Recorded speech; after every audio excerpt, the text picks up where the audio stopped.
Sandra all the time is here with the cold hard truth. She's the ears and the eyes for me and you. Every day, everyone want to hear from Sandra.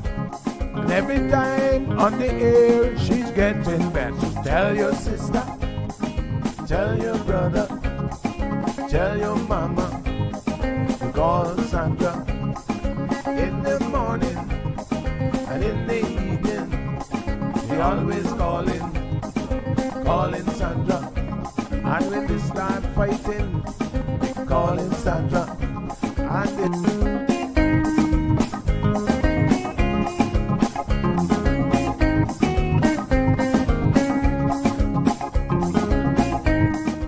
And That's right, folks. Everyone is telling their mama about the cold hard truth. Welcome to another episode with more truth-telling, more problem-solving, and of course, more tea spilling than ever before. Sit back, students, grab your tea and turn up the volume because class is now in session. Call in at 936-2626 because your voice matters. Share your opinion on issues that matter the most to you.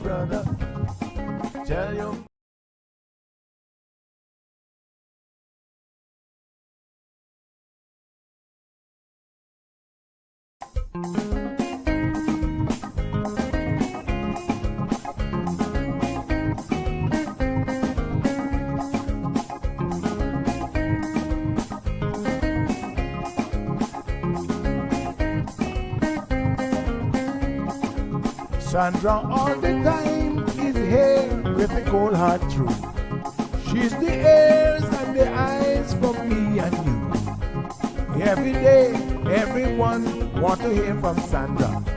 And every time on the air, she's getting better. So tell your sister, tell your brother, tell your mama to call Sandra in the morning and in the evening.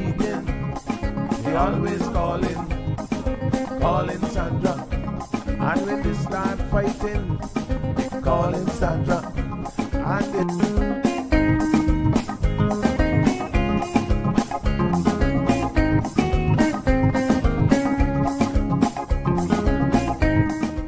That's right, folks. Everyone is telling their mama about the cold hard truth. Welcome to another episode with more truth-telling, more problem-solving, and of course, more tea spilling than ever before. Sit back, students, grab your tea and turn up the volume because class is now in session. Call in at 936-2626 because your voice matters. Share your opinion on issues that matter the most to you. All right, good morning, everyone. I don't know if I was the only one hearing that screeching sound. Was that just me? Not quite sure what that is. Good morning, one, and good morning, all. I think we have, hopefully we're live on radio. My apologies just now. I saw that I forgot to unmute something. But I saw that, hopefully we're good on radio today. I think we have resolved the issue of the last couple days. It was just a power cable, apparently. The new device wasn't getting enough power. And so seems like sometimes it was shut off, but I'm hearing a little bit. I'm just wondering if it's me, but I am hearing like almost a little bit too much. Like it's loud in my ears. Don't know if that's me. Is that me? Everything sounds okay to you guys? All right. Good morning, K-Manion. So, of course, we've got some not so good news this morning. And I hate to be the bearer of bad news for anyone that may not have heard that one of our candidates that's running in the election has lost her brother, Natasha Whitelock. I think many of you knew that unfortunately her brother had a stroke maybe about a week and a half now. And so, I think we were all assuming, and, this is an assumption that laymen make, is that you're kind of if you make it past a couple days that you're going to be fine. Well, unfortunately, that was not the case. So we do want to extend our condolences to we want to extend our condolences to her this morning, and the entire family, the entire Whitelock family and the extended family. Just very, very sad. So this is, you know,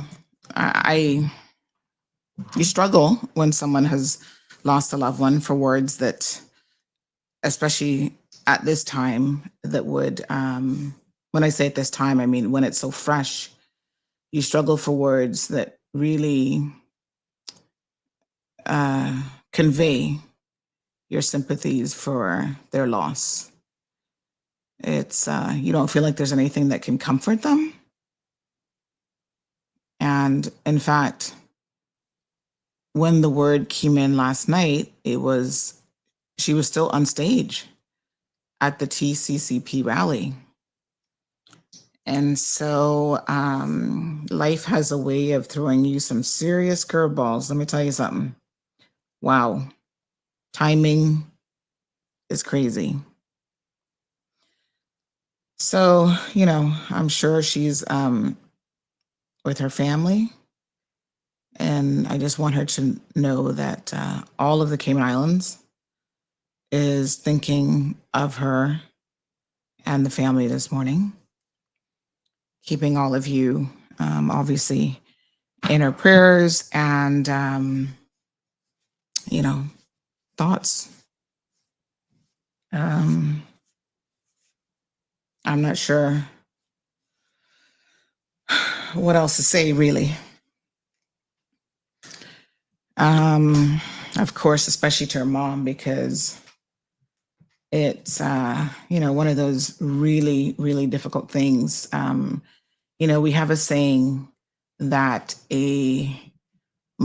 parents never expect that they're going to outlive their children.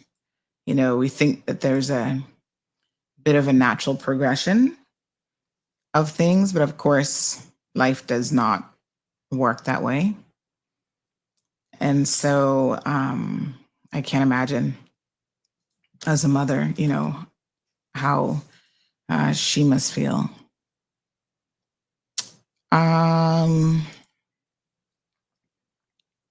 So, I've seen this brother around. I didn't actually know him per se, but he was a fireman. And of course, you see them a lot in their uniform and out and about. And someone actually just sent me this picture this morning of him in the fire station. I think is that a fire truck, or is that actually looks like a plane. I don't think the fire trucks are that complicated. That looks like him behind the gears in a plane. But yeah, I know some of you would have known him and gone to school with him. What is his first name? Can someone remind me of his first name? So yeah, and of course, Wayne, thank you so much. And a lot of the firemen, of course, they have a brotherhood. Someone was saying to me this morning that a lot of those guys they're just so close. They build a camaraderie and they have their own sort of family at the fire stations that they work at and within the entire Cayman Islands Fire Service.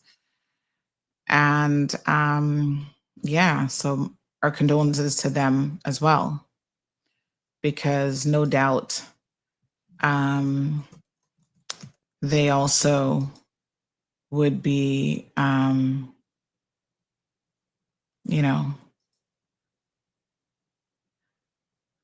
they would be feeling that loss today as well. So yeah, always a nice guy from the little that I did know of him. All right. Good morning to Irvelin. Damaris is here. Marshall, good morning to you. Yes, we're now less than 24 hours away from the polls opening tomorrow morning. So I'm going to talk a little bit about what we can expect for tomorrow's full day coverage. And, you know,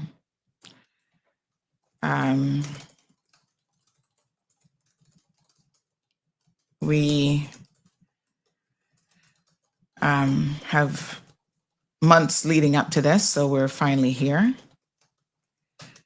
And yeah, so we're going to talk about all of those things as well.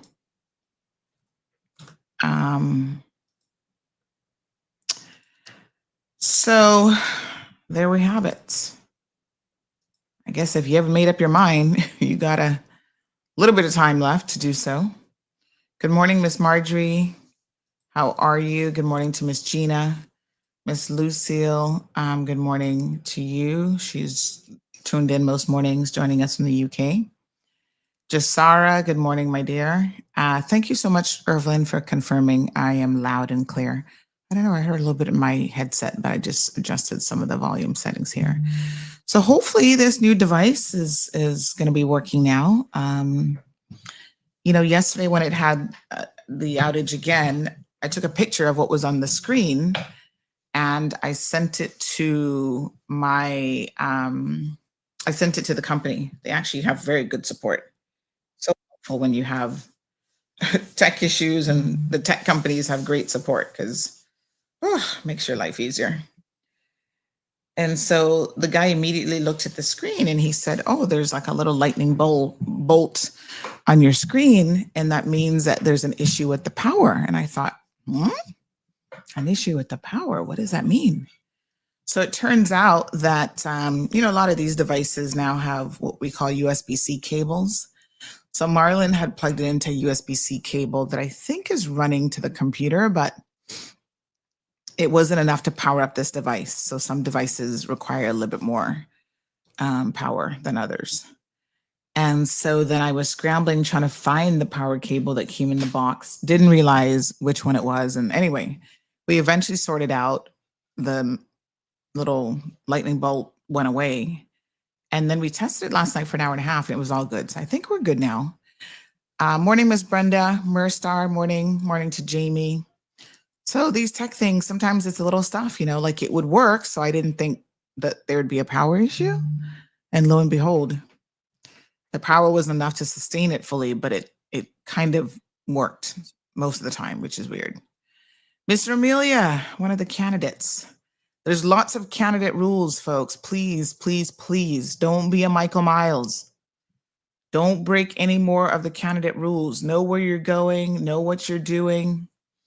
You know, although I question whether or not they have any consequences for getting it wrong, nonetheless, the elections office has sent out a number of different warnings. So advertising, folks, has to come down today.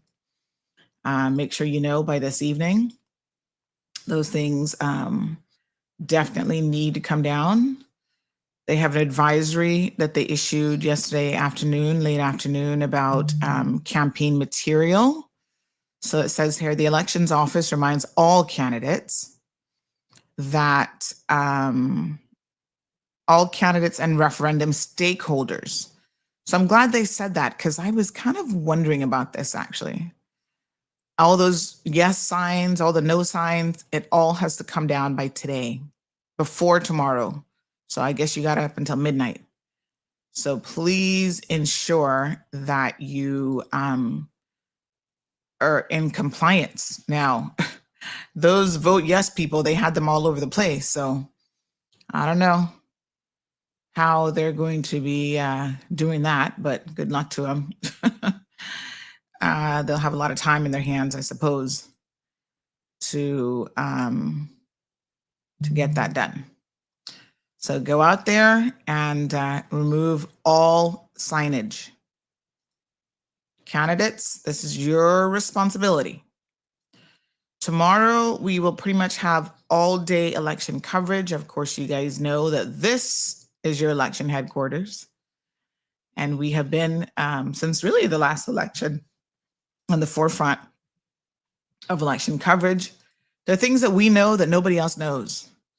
We were talking about this meeting of the independents, and someone, there was that video that went up of Chris Saunders. We might play it a little bit later on. Someone said, well, you know, the people whose names were mentioned in that, how did whoever did the video know? And I said, well, nothing in Keyman's a secret. You guys do know this, right? You know, nothing's a secret in Keyman. That's why I always chuckle when people think they're hiding stuff, because they're not. And so there's something I'm going to tell you about a couple of candidates today. In fact, before Albert comes on, he's our first one up this morning for Candidates Corner. Before he comes on, give me a minute to, I got to fix my camera. Give me a minute to just tell you guys how, I think if I just physically move it, that's easier. Yeah. Give me a minute. And I do need to change that background as well. Thanks. Let me just tell you how incredibly duplicitous your candidates are. And I'm going to call out two today that one I found out a bit more about last night. But, you know, these are things that we know. And so it's not a matter of, what would we call it? Fodder. Like it's not rumor and whatever. These are things that are known. Okay. And so I'm going to tell you all something this morning about two of your candidates that for some of you, it might make a difference when you go to the polls. Not too sure, because some of you don't care if your candidates break the law. For me, that's pretty important to know if they're compliant with the laws of this country. And so last night, CINP also had, you know, their event, and they, interestingly enough, had Georgetown Central candidate on the platform, and she was talking about immigration reform and things related to, you know, immigration. And the person said, and one of my sources chuckled and said, boy, these people are something else. Now listen, you know that once you decide to run for political office, a lot of your life is going to have to be an open book. People are going to judge you based on your current actions, certainly, and even your past actions, what you've done, the things that you've said in the past. You know, yes, everybody deserves second chances. And so, of course, we try to give people second chances. It certainly depends on what you've done. There's some things, in my opinion, that you don't really get a second chance with. You know, that's like Lonnie Tibbetts misappropriation, really, of government funds and all that sort of stuff that he was up to. No one ever took him to court. He was never held accountable. But undoubtedly, all of those things collectively left to him being fired from his last government job. You get fired from a government job unless there's a really good reason why you got fired. Like, in other words, it wasn't really your fault. Like maybe you could point to something that is, you know, this went down or whatever. You don't get to serve the people again after getting fired. Sorry, Lonnie. Sorry, Michael. You know, and it doesn't seem like anything has changed. Like if we don't see some degree of, what's the word I'm looking for? Redemption. I believe in second chances, but I need to see a little bit of, I'm sorry, I made a mistake. I have addressed these issues. So yes, there's a lot of candidates that we're like, listen, they're far from perfect. Some of them are more flawed and have more skeletons in their closet than you and I, you know, but yet they're leaders for a country, supposedly. I mean, a lot of them aren't really leading much of anything, but you know what I mean? There's certainly, who is this that keeps calling me on my other number? Let me see what's going on here. Yes, good morning. I'm live on the radio. Is this an emergency? Yeah. Yes. Morning. Hi, Michael. Yes, yes, yes. Hmm. Can you come now? No. Okay, I'll call you. I'll call you later then. Yeah. Okay, no problem. Yes, good morning. Thanks. All right. So, they have to understand that the things that they do become public. And I'm really, really surprised when candidates are involved in wrongdoing and they still make declarations. Like I said on Friday's show, Festa, come on, dude. You owe all this money out there. Your house was going into foreclosure, all this kind of stuff. If you don't clean up your financial mess, how do you expect to get elected? Like, to me, it is a little bit strange that they don't think about these things before making their declarations. I guess they think maybe they don't. I don't know. Anyway, let me tell you what I know here this morning. So, by the way, the polls are open again. So the poll questions, I see your question there. This city needs me. The poll questions are open again about who you're voting for. So we've reset all of them. So if you have the QR codes from last time, they still work. And we're going to post them up on social media today. Each one you can go and scan it, and then you can vote. And I'll send out all the URLs and stuff in the channel as well. So please go vote about who you're going to be, voting for. Don't vote. CINP people, stop messing up my polls. Stop encouraging people who don't live in Cayman, who are not even in those districts, to vote. We can't lock something by district, but I know it's you guys that are doing it. I'll tell you at some point how I know. Just stop it. Just be honest. My God. I mean, you don't have to pretend and anyway, trying to fool the people into thinking they're so popular. Listen, I saw the 17 people watching your live stream last night versus the 300 and odd people watching TCCP live stream. I'm just saying, relax yourself. TCCP had well over 500 people at their meeting. Relax yourself, honey, chill. Anyway, two candidates. The first one is Georgetown Central. What's the young lady's name again? Carmen Macfield, honey child. Strong Will says, is it a crime to get fired from your job? No. But when you get fired from a government job, which is one of the hardest jobs in the world, in my personal opinion, to get fired from in the Cayman Islands, and you look at the reasons why these people got fired, it's not that it's a crime. It's a crying shame is what it is. And so they're not, in my opinion, they're not rehireable anymore in the service. And that includes being an MP. All right. Carmen. Well, Carmen, when you talk about immigration and, we all are trying to fix immigration, we cannot be part of the problem. Because when you're part of the problem, you're part of the problem. So I'm shocked that Carmen can get on any platform and have anything to say about immigration when she is actually using a domestic worker who she does not hold the work permit for. Parties, you're only as good as your weakest link. And so CINP, y'all need to look into this, because this is not a matter of, I'm not asking you this question. I am telling you this, that she has in her household, I understand she has a grandbaby. Congrats, honey Jill. But nonetheless, she has in her household a person working for her. This is an immigration offense. So right now, if anybody who works with WRC is listening to this and they go to Carmen's house this morning, you better have somebody else to mind that baby, because they can come and take this lady. This is going to be, like a ICE raid or something. So they can come and take that baby this morning. Not take the baby. Oh my God. No, not take the baby.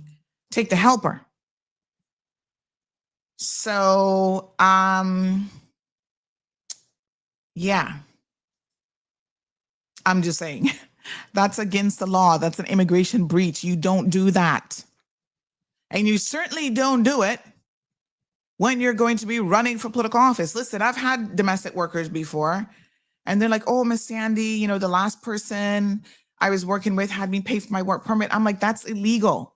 If I can't hire you, pay you the agreed upon salary, and follow the law and actually pay you for your permit, we have a problem. That's against the law.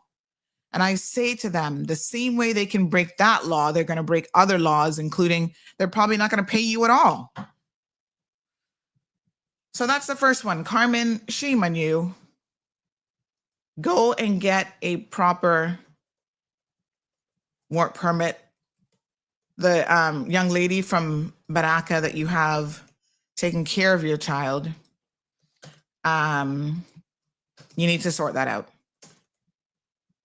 Okay? Yeah. I don't know what's wrong with y'all. All right.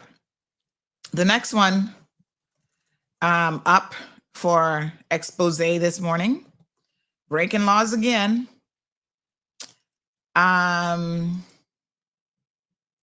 Is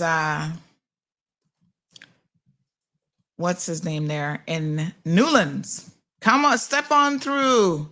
Raul Gonzalez. Raul.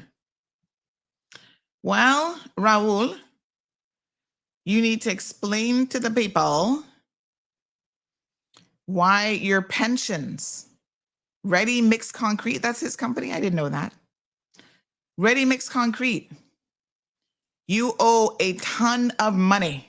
Now, when I say a ton of money, I mean a ton of money to BAF pension.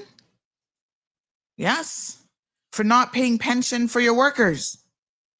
Another John, huh? No, Bobo. 8 workers over $34,000. Yep. Couldn't get a vote for me if I still lived in Newlands.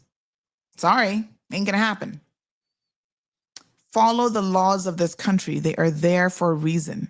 If you have a company and you can't afford to pay your liabilities, which include pension, health insurance, and so on, then you should not be operating a company. Mr. Dan Scott.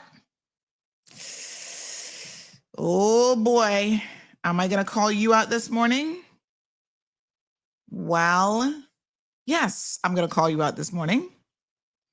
I have a question for you. Your brother-in-law was working for you, and he had no insurance coverage and no pension.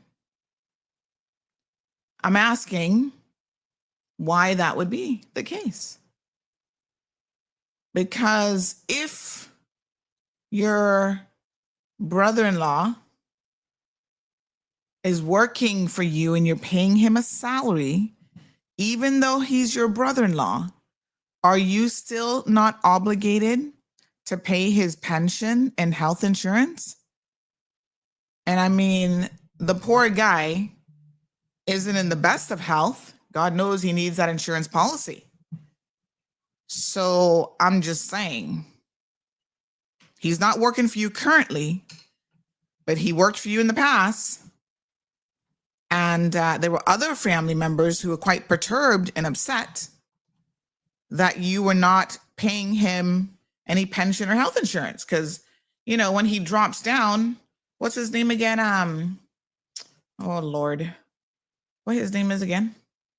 John. When John dropped down, caller, let me call you back. I think I need to restart my phone to hear you. When John drops down, you know, we never know, heaven forbid, when a medical crisis might hit us. It's really important to ensure that you have adequate insurance coverage. So I get it. I know that he's your brother-in-law and he, you know, didn't have a job and you were trying to help the family and all that sort of stuff. But when you take on the responsibility of hiring him, and I don't care what he's doing, puttering around, working on the boat, running your errands, whatever, unless he has a company that he is self-employed within that company. And, when he puts in for his business license, he tells them all that because they're going to ask you those questions. Yes, I have my company. I'm self-employed. I've got my own insurance plan, et cetera, et cetera. Then if you hire him and you're paying him a salary, you have got to ensure that you actually have him covered. That's the law in this country. Let me see if I can get my phone working this morning. Hold on one quick second. Trying to make sure I can hear you. Hello, good morning. Hi, good morning. Oh, there you are, honey child. Yes, ma'am. Yes, I'm calling to turn down the radio in the background, please. Okay, so Yes. I found the Cayman National card this morning in the spot B here. Oh, where? Cayman National. Yes, where did you say? In the Cayman. You're in Cayman Brac. Spot B. Spot B. All right. What's the name? This should be easy to find. What's the name? Natasha Hoyson. Hoyson? Hoyson. Yeah. NATASHAHOSEIN. Okay, Natasha Hoyson. Your debit card has been found by an honest young lady there on the Brac. Can you just send me a WhatsApp message, and when she reaches out, I'll pass on your number. Okay, ma'am. Thank you. Thank you so much. All right, folks, let's go ahead and bring in Mr. Alric Lindsay. Candidates, get yourselves together, please, and thank you. All right, Alric, any deep, dark secrets you want to tell me this morning that I should be reporting on in all fairness? I can report that I'm addicted to your brownies. Well, the good news is that's not a crime. That's not in the pension or immigration laws. So I think you're okay. And you're certainly not the only one in Cayman that might have that problem. Brenda asking which one of Dan's brother-in-laws. I just told you his name. It is John Arch. Facts. No lies told. Okay, honey child. Addicted to brownies? That's your confession this morning? We'll let that one slide. Don't eat too much now because, when you win, we need you to go in there in good form and make sure you keep that stomach down. Because one thing I noticed with MPs is they tend to expand once they're elected to public office. So keep your health in check, making sure you're getting adequate exercise, and you'll be all right. Yeah, sounds like good advice. Yes, I'm trying myself, honey child.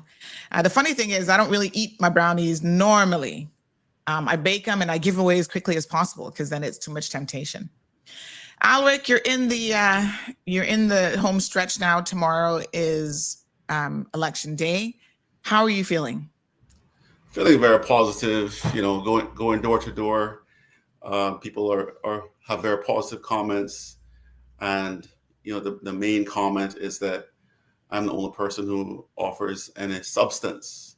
Mm-hmm. So I'm the only person who is offering facts and figures to back up, what I'm saying. So there are a lot of people who go on stage and they have sound bites, but this election is not about sound bites. Mm-hmm. It's about solutions. And although those catchphrases that people use may get the attention of the public and may get the public thinking, well, that's a really cool guy or girl. I like them. I understand the role of being on stage and giving that kind of message to get people to be interested. But at the end of the day, you have to elect someone who is going to bring solutions to our critical challenges of cost of living, crime, environmental sustainability, educational challenges, affordable housing, and immigration. It's not about the catchphrases. It's about what are you going to do to make things better for Caymanians now and future generations. We've had too many people that have said things they were going to do, didn't do them, and then a few months before election, they come back and say, well, if you want to get it done, you have to reelect me. And I've spoken to a lot of people, and especially younger people, who are frustrated that they're in a position where they can't afford to buy a home, or they've come back from university, they've sent in their resumes, and they can't get an answer. Or if they do get an answer, there always seems to be an excuse why they're not being hired. And so we can't have a country where we're boasting about economic success and top financial center, and we don't have Caymanians participating in that economic success story. Mm-hmm. So, one of the things that we have to do immediately, for example, is to look at what our finances are to be able to tackle the solutions. Mm-hmm. You need money to tackle solutions. Yeah. And as you know, based on the forecast for 2025 and 2026, we're looking at a financial crisis. Yeah. And so we have to have people in the House who understand that we have to spend wisely and not recklessly. Mm-hmm. We have to stop allowing MPs to spend money on legacy projects, mm-hmm. and instead invest in our people and invest in the things that are going to be effective in getting us towards our goals. I remember during the Chamber Forum, when the financial crisis and the projected deficit question came up, and of course my opponents referred to a member of their party mm-hmm. taking that responsibility. But if you're going into this role, you must have individual competence as well. If you're going to leave that issue of our financial crisis to someone else, how many other issues are you going to leave to someone else? So my point is, we can't have seat warmers in Parliament. Mm-hmm. We can't have people just come in, sit down, have no contribution to the debate, have no solutions to present, and then leave everything to everyone else. Mm-hmm. When you look at immigration, you saw the judgment that was released yesterday, and very interesting, because at the end of the judgment, it pointed to the powers that Cabinet has. So Cabinet has the power to basically exempt anyone from work permit requirements for any reason.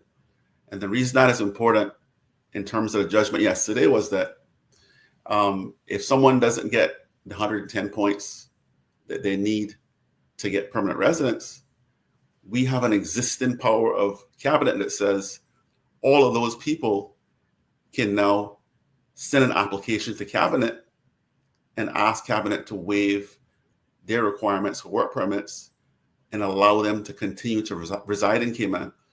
And that's why we need someone who understands policy and who understands the law and who understands that this loophole and this power of Cabinet, it has to be closed. If the loophole isn't closed, it means that we may get hundreds of applications for permanent residence from people who fail to get the 110 points. And then the next question is, how will the new Cabinet deal with all these applications? Is it going to do a mass waiver of permit requirements for people? And if they do, how are Caymanians going to feel about it? I can tell you, Caymanians are going to be upset about it, especially all those Caymanians that are trying to get jobs for the first time coming out of university, and the Caymanians that are trying to get promotion and can't seem to get to the next level. They're going to be upset. Let me just ask you a point, Alric, of clarification. I don't really actually want to get into this case at all because it's pretty deep, and I think we need to spend a sufficient show on it. But you've mentioned work permits, and then you've also mentioned the PR point system. Is the case actually dealing with both? So what happened is the Privy Council pointed out. Mm-hmm.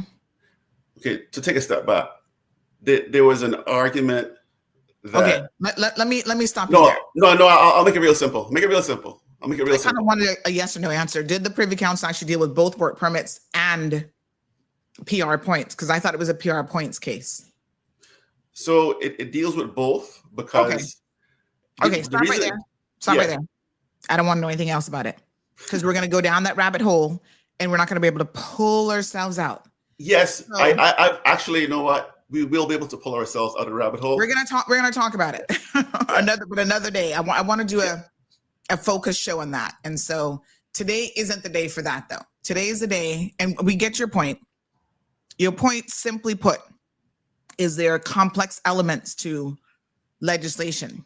There are nuanced points to legislation, and these lawsuits reaffirm that cabinet has a lot of power to do a lot of things. And if the people don't understand what that power is and how it can operate in a real way, and it has a trickle-down effect on their lives day in and day out, that's a big concern. So electing people to office who are unqualified to deal with any of these complexities, you're saying this morning, is a mistake on the part of the people of the Cayman Islands. That's your point, yes?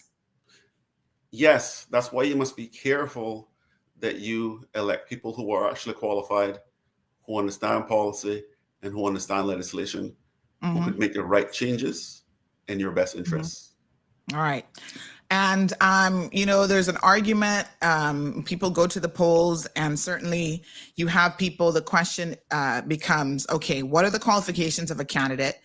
John LaRue doesn't even know who you are. John, I'm surprised because Alric has been on the show countless times, but this is why I tell candidates and even sitting MPs that they have got to face the people, because not every person's tuned in every single day, and sometimes people miss you. But John, this is Alric Lindsay. Alric, I'm going to put up the setting here where people can actually see names, because I think by default I kind of have that off.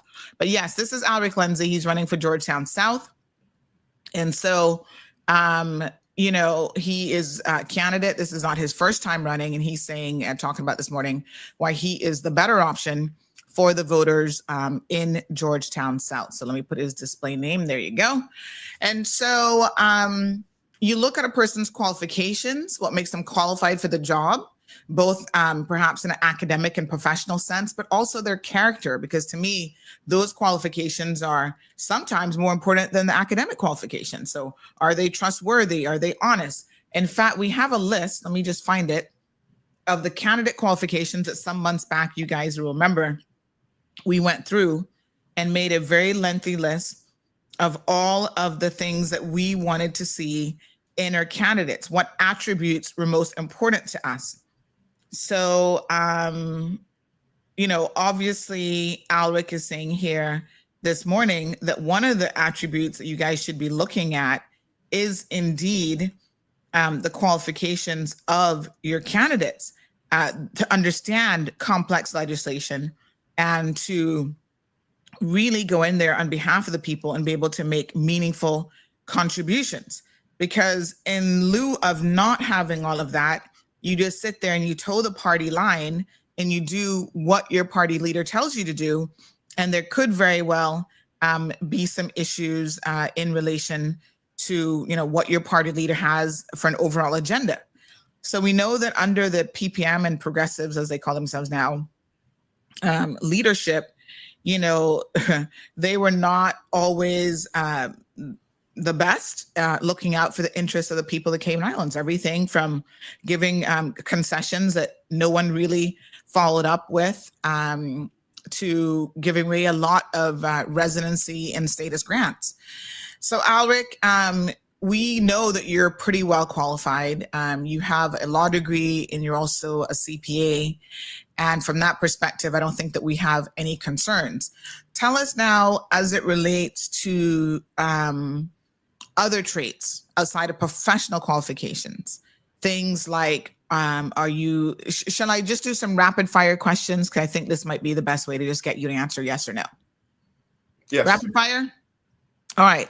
Lazy or hardworking? Hardworking. Tell me why you say you're hardworking.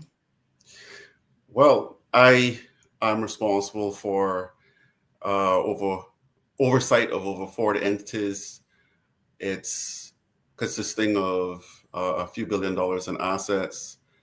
I am required to review on a regular basis various reports and documents.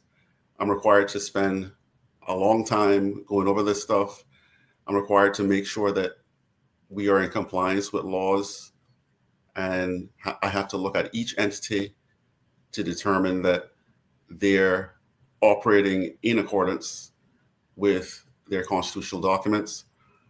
So I have to apply my knowledge on an ongoing basis and in a stressful environment that many people who are not involved in this industry would understand.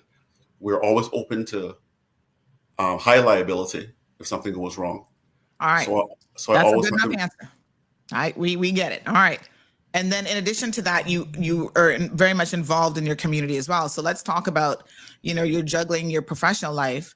Omiria says he doesn't know who Alric is, Sandra, because when they run for office and they don't get elected, they completely separate themselves from the people until another 4 years. Well, we know she can't be talking about you, Alric. That certainly doesn't apply to you. I'm not sure what candidate she's talking about, but you're also hardworking because in addition to meeting your professional and job obligations, you are also a member of the Windsor Park community. You do currently live in Windsor Park. And so I'm going to play this video here and then we can, perhaps discuss it just a little bit and we'll move on to our next rapid fire question. South, when it comes to leadership, the proof is in the record. For years, I've shown up, not just in campaign season, but when it matters most. From delivering school supplies to students in need, to supporting our seniors with donations and resources, to standing ready as a trained member of the Hurricane Emergency Response Team serving Windsor Park and beyond, I've been there. This campaign isn't about empty promises or photo ops. It's about integrity, consistency, and service values I've always lived by. My work has never been driven by political ambition, but by a deep-rooted commitment to community. I know that makes some people uncomfortable, especially those who only appeared months before the election, trying to manufacture a track record. But the truth can't be fabricated. It's documented in the headlines, felt in the lives of those I've helped, and proven in every corner of Georgetown South. So don't be swayed by last-minute politics. Look at the facts. Look at the history. On April 30th, vote for leadership you can trust. Vote for the candidate who's already been working for you. Vote Alric Lindsay, because consistency matters.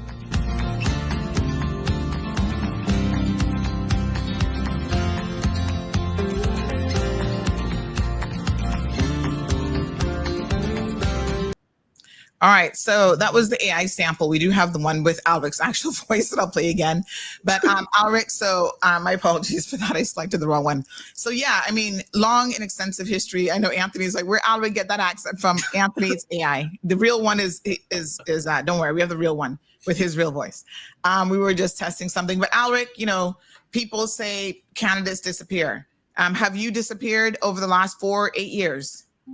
Of course not. And if you just want to do a fact check, you can just do a Google search and type my name in volunteer activities, and you'll see that during COVID, I helped Meals on Wheels and the Cayman Food Bank and delivered food to a lot of people who were in need.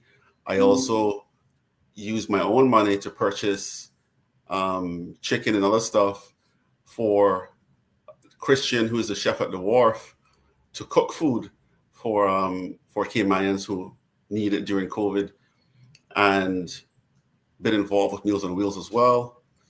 And I was given a community volunteer award for working with Meals on Wheels, and that was because of the time I put in helping people. I didn't expect that, but I'm grateful for having that. And then directly in my community, I was appointed a deputy for the Georgetown Community Emergency Response Team. So in my deputy role, I was responsible for Windsor Park. And during the storms, or after the storms, what I would do is go around to every part of Georgetown South, actually, not just Windsor Park, and take photos of level of flood damage that occurred, I then send those foods back to hazard management so that they can have a GPS of the locations and they can understand the type of damage. In addition to that, in addition to being a member of the Community Emergency Response Team for Georgetown, I also had a back to school supplies program for years. And I would ensure that, the needy kids would get their school supplies going back to school. In addition, I initially started in an annual Christmas party, but I discontinued it because what was happening was, a lot of people were coming from a lot of other districts. And so some of the kids in my area weren't getting the Christmas gifts. So what we started to do was, instead of the annual Christmas party in the park, we started going door to door. So every Christmas, I would go door to door and also present gifts to the children.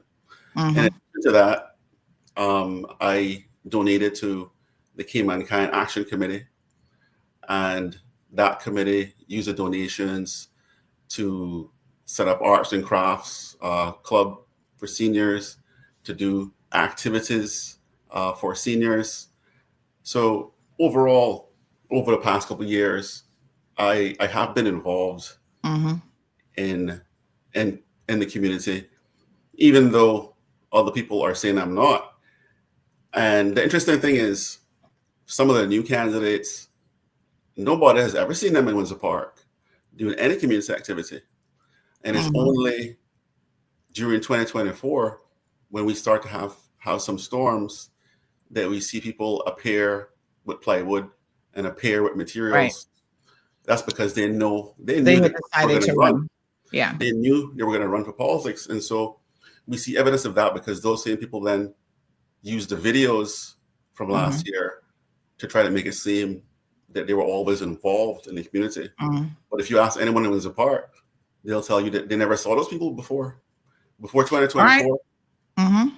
Before 2024, they can answer the question, where were they before 2024 and before they had a contemplation of being candidates. And then people need to understand the game.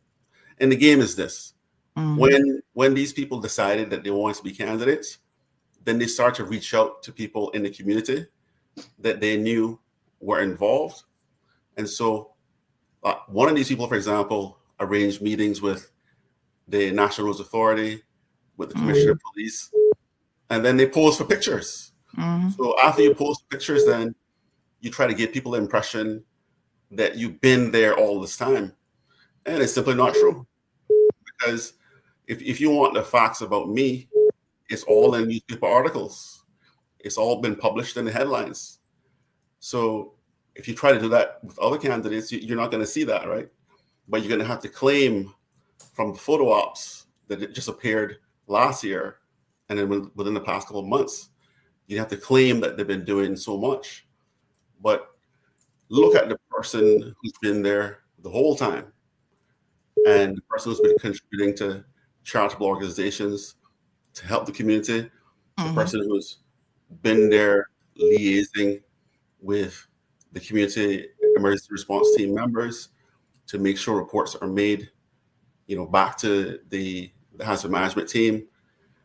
Look at the person who has made the effort to make sure the children who needed school supplies had them each year. So the record speaks for itself. Yep. The facts speaks for themselves. All right, we've got a caller.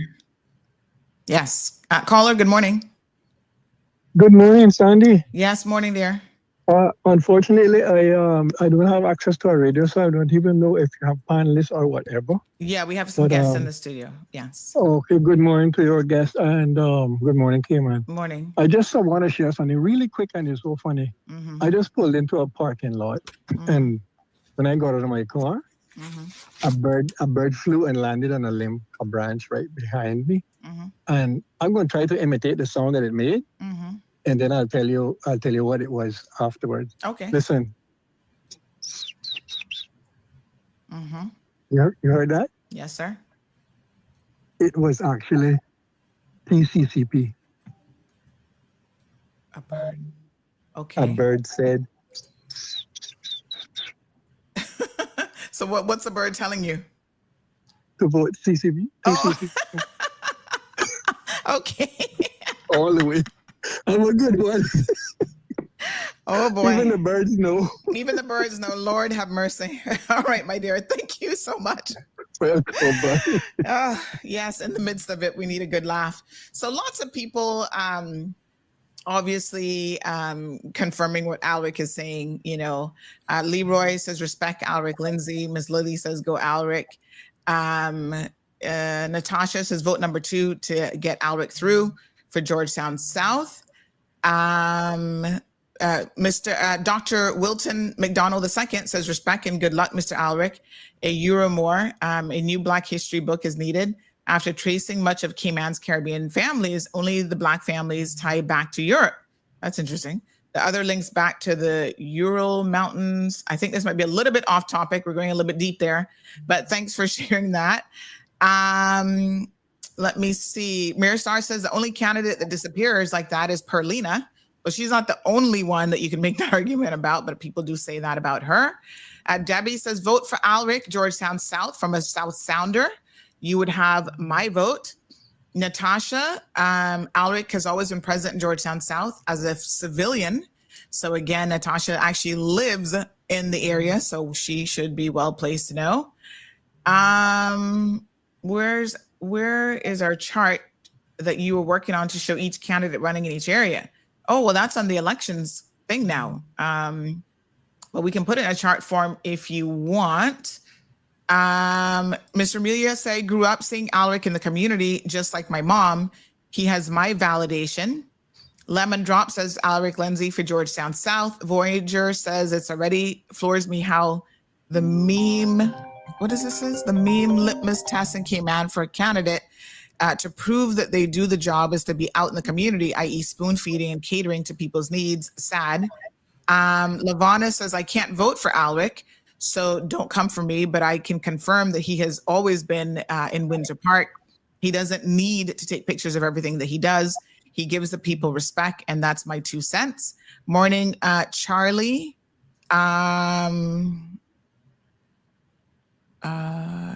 Could you speak a bit on your run for elections? Well, I'm actually not running, so why are we going to be talking about me? Romeo says he's not even listening and calling off the phone. I don't know who that is. Flight Simulator. Oh, the caller. Yay, the good joke first. Flight Simulator 101. Justice will be served. Good morning, caller. Yes, hello. Yes, morning. Good morning, Sandy. Morning, dear. And good morning to your candidate, Mr. Yeah. Yes, sir. I want to do some accolades for him because I dig him up because I grew up down the street from Alric, you know. Mm-hmm. He is not a minister and he has never been, but he has always been a part of the community and doing good stuff, helping the old, but they needed, doing stuff for the kids, these back to school drives, and he has always been. What the last time he ran that he didn't get in, but he still was there. And I wish I was still living in Windsor Park, that I could give him a hand with the vote because he surely deserves it. And I know that great things would come from it once he gets in. Because like I've always said, a politician is like a doctor for me. I know to take care of myself, but if I go to a medical physician, if my knee hurts, I can go to somebody who deals with that kind of chiropractor kind of thing. If my heart hurts, I'm going to go to a heart specialist. So, no, John, lately can just come and say they want to lead me and lead my family and my future. And I have never seen you before. You know what I mean? So if you, like I told some people in my area who just came out of the woodworks, I told them, I like what they say. I like what you stand for. But I cannot vote for you this time because I don't know nothing about you. I have to see you by your works because I have had people come before to champion themselves to be a leader, and after they didn't get in, they disappeared for 3.5 years. Then they come back out of the woodwork and say, here I am, I'm still trying to help you. No, that's not help for me. You're either for the people or you're not. And Alric is for the people. I can I could put my head in the chopping block for that, and I don't do that to much people apart from family. But Alric is the guy, number one. Put him, if you want a better Cayman or a better, because you don't believe in all the Windsor Park. You listen to him. He will to fix Cayman problems. And any politician going in there, don't just go in there for your constituency. Go in there for the Cayman Islands. It's small enough. Collectively, we can fix it. Thank you very much.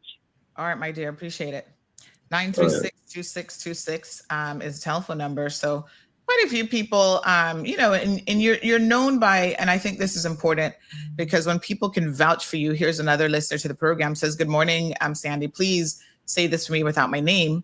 Alric is there for me when some of my kids, family, or friends wasn't there for me. So, Jonathan Eady, good morning. Jonathan says, sending support for Alric Lindsay, my long ago London roomie, brilliant, educated, and solid guy. Melita, good morning. Vernita says, pleasant good morning, angels. Alric was always there for me as a resident living in Windsor Park.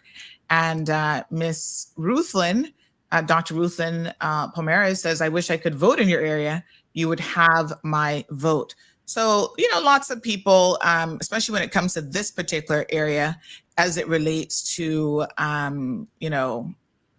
professional and sorry, not just the professionalism that you're bringing, but the actual community involvement. You do have to be involved in your community because I think that ultimately it demonstrates whether you really care or not.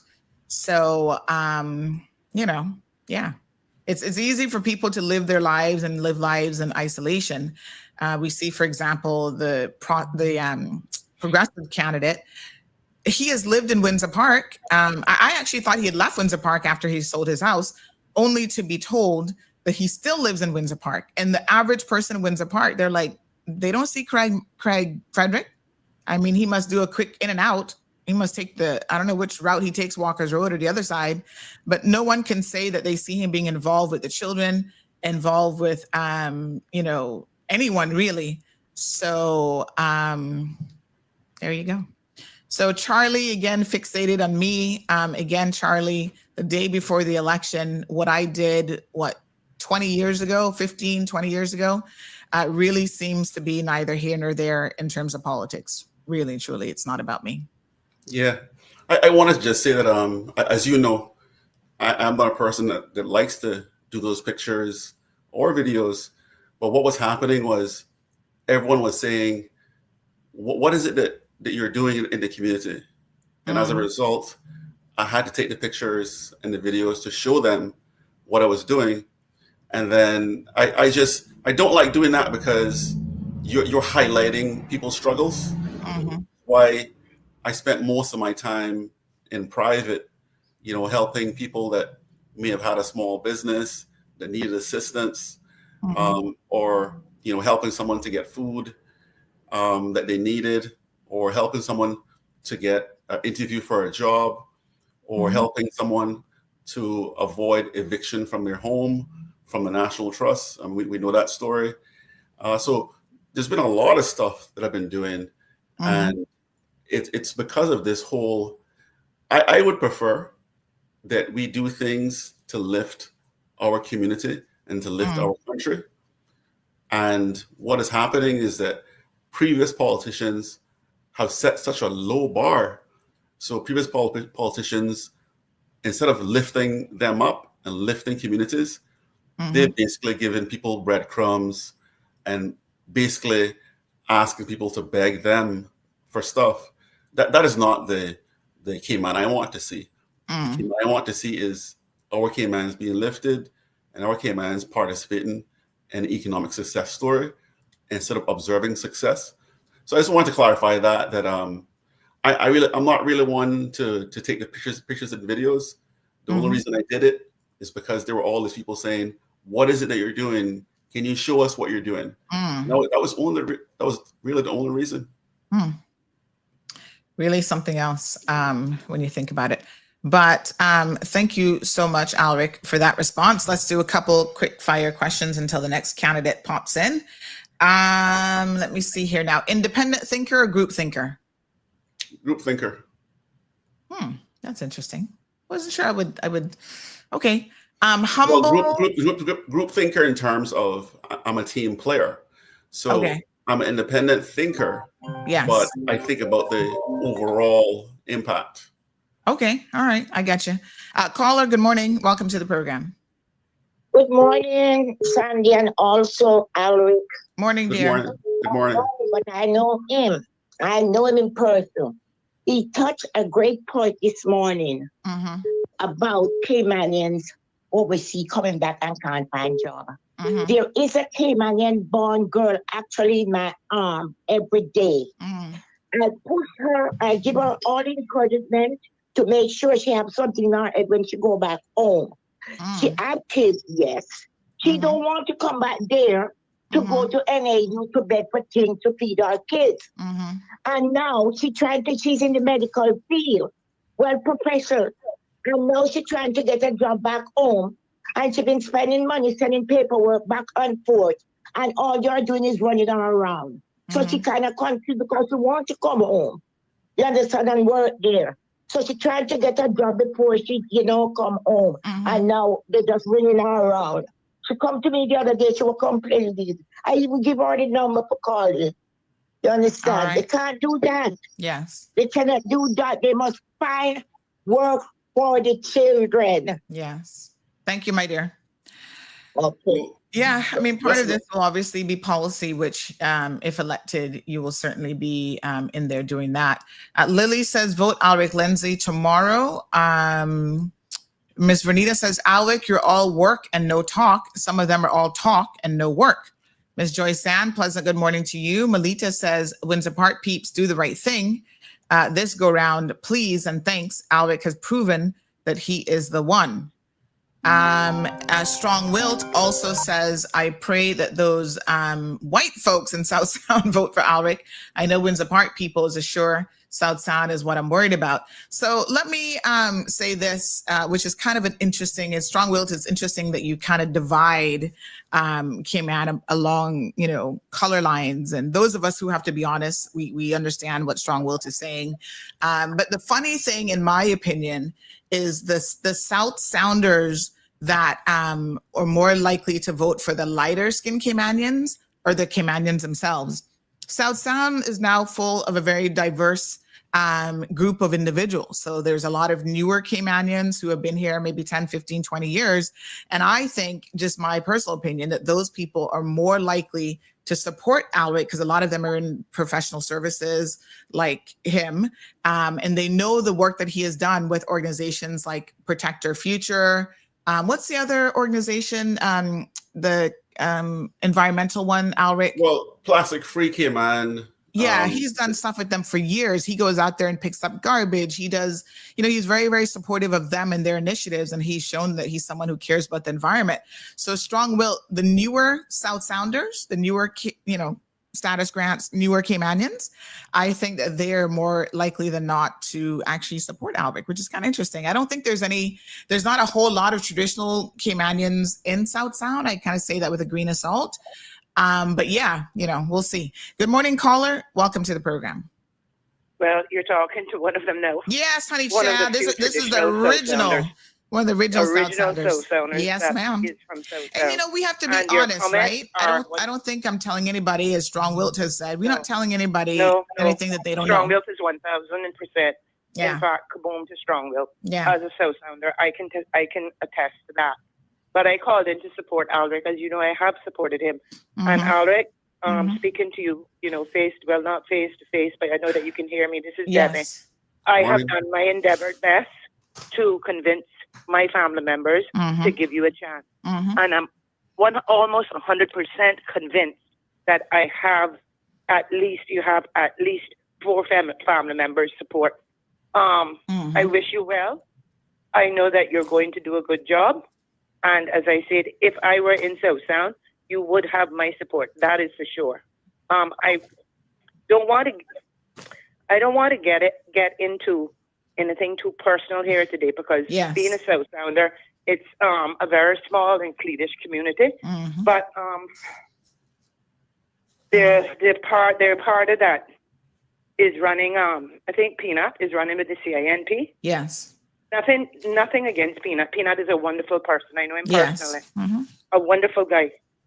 But the way South Sounders feel about that is when you're talking about the small select few that are left there. Yeah. They've never seen him in South Sound. Mm-hmm. You know, he's never been there. I mean, all of a sudden he's in South Sound, and you know, going from door to door, and well, as Cleatish as they are, you know, that doesn't really convince or by their vote. I don't know now how that will go, as we talked about with New Caymanians, because I think he will be Alric's biggest opponent. But I can honestly say I agree 1,000% with you, Sandy. Mm-hmm. He is going to get more votes from New Caymanians, and he's going to be surprised with quite a few votes from the hardcore South Sounders that I have endeavored and tried really hard on his behalf to give him a chance. Okay. So good luck tomorrow, Alric. Thank you, and thank you for the support. Yeah, you always did have my support. You always, I tried real hard, unofficially on your committee. Yeah, appreciate it, Miss Debbie. Thank you. All right, Alric. So yeah, I mean, you can't get more South Sound than Miss Debbie, obviously. So Jasara says Alwick for Georgetown South. Someone has a question here, and then we're gonna flip over to Mr. Philip Ebanks, who's running for the district of Red Bay. Sorry, I was getting all red. I was gonna say West Red Bay. All right, we've got Strong Wilt says Miss Anita says Georgetown South covers exactly what areas. So what are the borders? Because it's so interesting how they're cut up. And Anita, I guess this was done intentionally, but when the commissioners, what do we call them? Electoral district commissioners, whatever they would call that body, when they made their recommendations, you could see purposely how they carved out certain areas. So they would never give somebody all of Windsor Park, for example. So basically they split Windsor Park in two as part of Georgetown South and Georgetown, is it West? West. Yes. So Georgetown South has like part of Windsor Park and then some of South Sound. So they took areas that are more traditionally, you know, working class, and then they did some that would be considered, you know, a little bit more high. I don't know what the word is. What happens when you come out of middle class? Because we're not reached there yet. What are you into, Alric? What's the word I'm looking for? Not high class, but whatever comes after middle class, the rich folks. Okay. The South Sounders, they kind of did the same thing with like West Bay. So some areas are carved up very, very interestingly, but tell us where the borders are. So if you start in South Sound, you would start around where the avenue is. Thank you. So go from the avenue as if you're going towards Walker's Road. Yes. And then when you get to Walker's Road, it's all that way down past Webster Estates, pretty much most of Fairbanks. Then you take a right off Walker's Road in front of Figueroa Nursery. On the left-hand side is Georgetown West. This is where the line gets confusing. When you turn into Windsor Park, the left-hand side is Georgetown West. The right-hand side is Georgetown South. So if you know where Lavona lives, that will be Georgetown West. And then that line goes all the way to the hospital as Georgetown West. To the right-hand side of the road, if you keep driving, you know, past like Mr. Eldon House, past Teresa Drive, past Hawkins Drive, down Williams Drive. And when you go down Oakmill Street, all that is Georgetown South on the right-hand side. On the left-hand side is Georgetown West. Then you go into Outpost Street. And when you take a right off of Outpost Street onto Fairbanks, all that is Georgetown South. If you take a left off Outpost Street onto Fairbanks, that's Georgetown East. So in summary, that's how the line is drawn. It's drawn in a pretty weird way. And I think a lot of people get confused because sometimes they think that they're voting for a certain candidate, but they don't realize that the person across the street is actually a different electoral district. And I just want to just say this very, very quickly is we mustn't fall for the trap of the politicians to divide the people. So what I would say is, you know, I'm here for everyone. I want people to unite. I want people to see what they have in common. And I want everyone to get lifted. And in particular, Caymanians who are struggling, I want our people to get lifted. So let's all work together. Let's share ideas. Let's look at what we have in common. And let's work hard to get good outcomes for the country. Don't fall for the traps of dividing each other. All right, very good. So Lemon Drop says, Alric even went as far as helping my daughter move from West Bay to Windsor Park when she needed help a few years ago. He didn't have to, but he did. She said, vote for him. He is for the people. Jasara says, Alric for Georgetown South. Good morning, Sofinia. Affluent. Thank you, YouTuber. That's the better word. Thank you, Miss Brenda. Sofinia says, Alric is a good person as well. I've seen him do a lot for families from all over Cayman, not just Windsor Park. Kaboom! Kaboom! So yes. Before Philip comes in, I just wanted to share the number. If people need a ride to the polls, for Georgetown South, we're going to have a few buses out there so that, I'm trying to stay true to the ideas of public transport. And so I'm encouraging everyone, if they don't feel like driving, to take the bus. And you can call 326-4698, 326-4698 if you need a ride to the Georgetown South Pole at the John Gray Gymnasium on Olympic Way. So call that number tomorrow you can call from today to make an appointment to be picked up between 7 a.m. and 6 p.m., which is the time that the polling station is open. So trying to use public transport. If you don't want to drive, or if there are seniors that need a ride, please call that number today and arrange to get picked up. Yes. KY345. Yes. This is the point that I was making earlier, is the maps are on elections website, and they do a good job of making sure that all areas have different classes of voters. So that's excellent way of putting it. Angelic Angel says, good morning, Alric.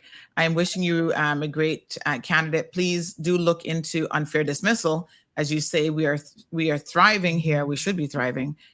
We're surviving. Losing jobs unfairly is detrimental. Thank you so much, Alric Lindsay. Number 2 on the ballot. So tomorrow, vote number 2 to get me through. Awesome. Have a good one. Thanks. Georgetown South, when it comes to leadership, the proof is in the record.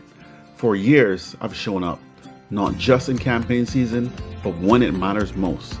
From delivering school supplies to students in need, to supporting our seniors with donations and resources, to standing ready as a trained member of the Hurricane Emergency Response Team serving Windsor Park and beyond. I've been there. This campaign isn't about empty promises or photo ops. It's about integrity, consistency, and service, values I've always lived by. My work has never been driven by political ambition, but by a deep-rooted commitment to community. I know that makes some people uncomfortable, especially those who only appeared months before the election trying to manufacture a track record. But the truth can't be fabricated. It's documented in the headlines, felt in the lives of those I've helped, and proven in every corner of Georgetown South. So don't be swayed by last-minute politics. Look at the facts. Look at the history. On April 30th, vote for leadership you can trust. Vote for the candidate who's already been working for you. Vote Alric Lindsay, because consistency matters.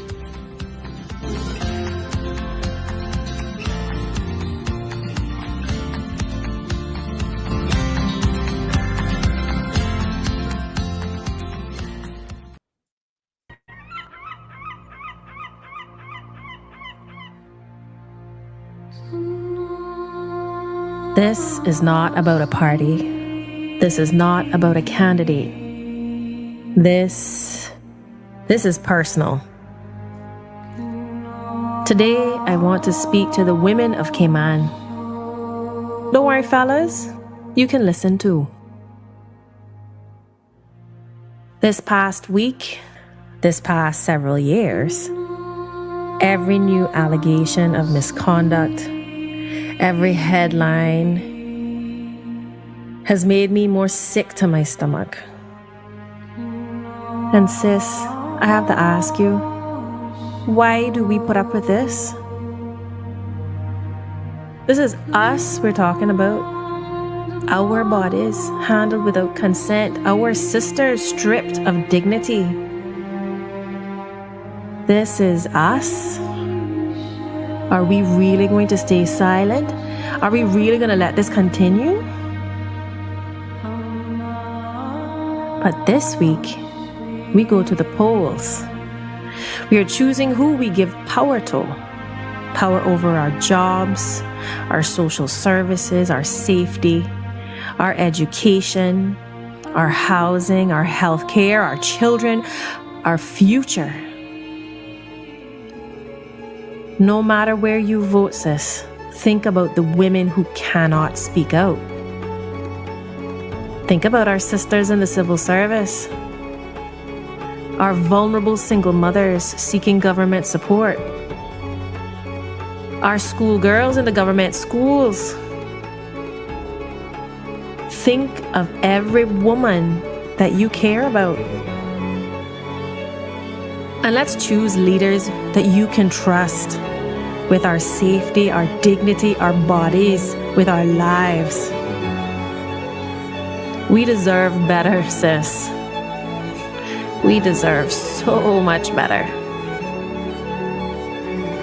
And you know, we have the power to end this with every vote that we cast for decent, trustworthy people. On the 30th of April, choose wisely, Choose for our girls. Choose for your sisters. Choose for yourself. Vote for somebody you would feel safe being alone with. Because if you can't trust them with you, we cannot trust them with our country. This ends now. We end it now. Wow. 2 in 5 women.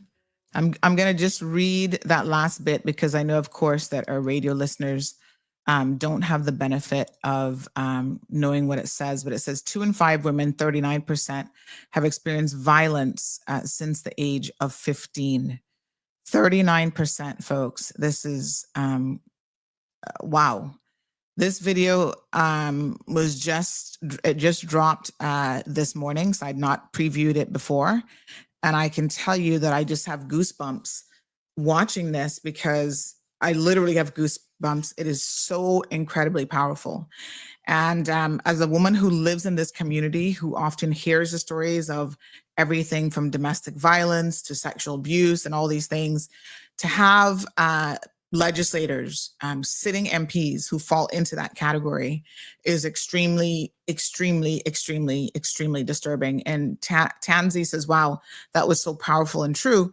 It absolutely is. We're going to post it up, Tansy, on our social media pages.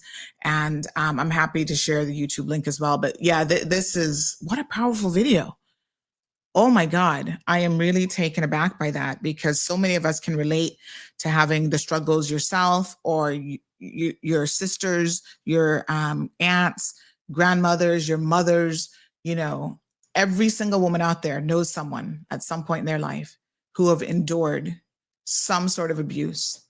And so if we can't trust them with the women of this country, how can we trust them with our country? Keep in mind that women make up the majority of this country. And we as female voters have an obligation to vote smarter than we have been in the past, for sure. Wow, we end it now. I mean, that is so incredibly powerful. Anyway, I'll play it again a little bit later on in the show. Just a couple of things. John Arch, I see your message. I'm coming to you. Someone posted this up of Raul's flag, and they say that Raul Gonzalez, their Newlands, does not even have respect for the flag, much less wanting to represent us, the people. And, you know, here he is flying the flag at night with a light on top of it. Okay. I'll have to check what protocol. Is that the light or the sun in the background? Not the sun, the moon. Could that be the moon, or he actually has it lit up? I'll have to check, but I thought the flag came down, but maybe if it's lit up, that's a different thing. I'm not really sure if this is a protocol flag violation, but at least he's flying the flag. I don't know, but you got to handle it properly. That's for sure. All right. So, yes, powerful video indeed. And John Arch, thank you for the clarification. He says, good morning. Good man. I am Dan Scott's brother-in-law, and I'd like to set the record straight. Dan gave me a job. I think you had a little typo there, but that's okay. I know what you mean. During COVID, and at this time, there was no pension requirements. Mm-hmm. Okay, well, John, I didn't just say pension. I did say pension and insurance. So I'm not trying to call anybody out and cause no family drama. But what I will ask you, you spoke to the pension issue, but did you have insurance coverage? I would be very, very careful how you choose to answer that question on here, because that is something that could be easily verified. COVID or not, health insurance was always required. And the dates of employment certainly may have extended past the pension holiday, but okay, pension, fine, no big deal. What about health insurance, John? That's all I'm going to say. We'll leave it there. As the people see, no lies were told. You weren't getting pension or insurance, but we're not going to get too into it. Philip Ebanks in the house. Good morning, Philip. We are running a little bit overtime, Miss Sabrina. I see you, the first TCCP member that has joined us, but Philip is just coming on, so he's going to get his little half an hour. So chill out and relax. Philip, good morning to you. How are you? Good morning. Thank you, Philip, running for the District of Red Bay. Give us an update on how your campaign has been going. Good morning, Sandy. Regrettably, it seems that we're kind of flitting in and out with the audio. So if for some reason you're not hearing me, please just say so. But yeah, thanks a lot for having me on again, Sandy. I appreciate the courtesy and the opportunity to be on. I also want again to say good morning to the good people of Red Bay. Obviously, we are going into the final stretch of election. And of course, now is the time where, what I call is silly season becomes even sillier in many respects. People get caught up in raw emotion and raw drama. And as a result of that, in many cases, they fail to really focus on the things that I believe, and most people, I guess, agree on, are the main priorities of our country. How do we take it forward? How do we deal with the budget deficits, spending the budget deficits? How do we deal with housing? How do we have responsible, proper representation in Parliament? There's a range of things that you see out there. It starts from people just kind of rant and go off on everything that's wrong. And then, of course, there's those two, including other callers on your show, other people on your show, who come up with solutions. And that is what is going to take us forward, irrespective of where we stand today. If we are able to go forward because of solutions, then we're all better off. But if we decide that we're not going to take that route, if we decide that instead of that, we're going to be sort of, get more emotionally drawn into things that perhaps are, allow us to feel good today, but it doesn't take us further tomorrow. And I want to just say that my candidacy has been all about that. I've always endeavored, and throughout my career, whether it was as a police officer, and for 18, 20 years, I was a police officer, I always sought to serve the people, because at the end of the day, that's what it is everyone. You have to serve everyone. You've got to do your endeavor best to ensure that everyone's rights and interests are taken care of. I've done it for the last 20 years as an attorney. And I'll continue to do so when elected on the 30th. I've been very, I am not going to say that you can never be overconfident in these things, Sandy. I think that would be a wrong approach. But I'm heartened by the confidence of people who've listened to what I've had to say, have heard what I have given as solutions, have looked at me and have said, "Hey, Philip, we support you." And that's where I'm at today. I feel good going into this to the elections. I feel good knowing that I certainly have put my best foot out there. Have done the very best that I can. Sandy, if you said to anyone, "Are you perfect?" Okay. 6 to 1 years. I have 6 to 1 years to try and fail on that one. And I've never been. I'm not a perfect person, but I can tell you this: that I have a track record. I have something to measure me by, and I would urge, obviously, for the voting population to think about that. The role in Red Bay is twofold.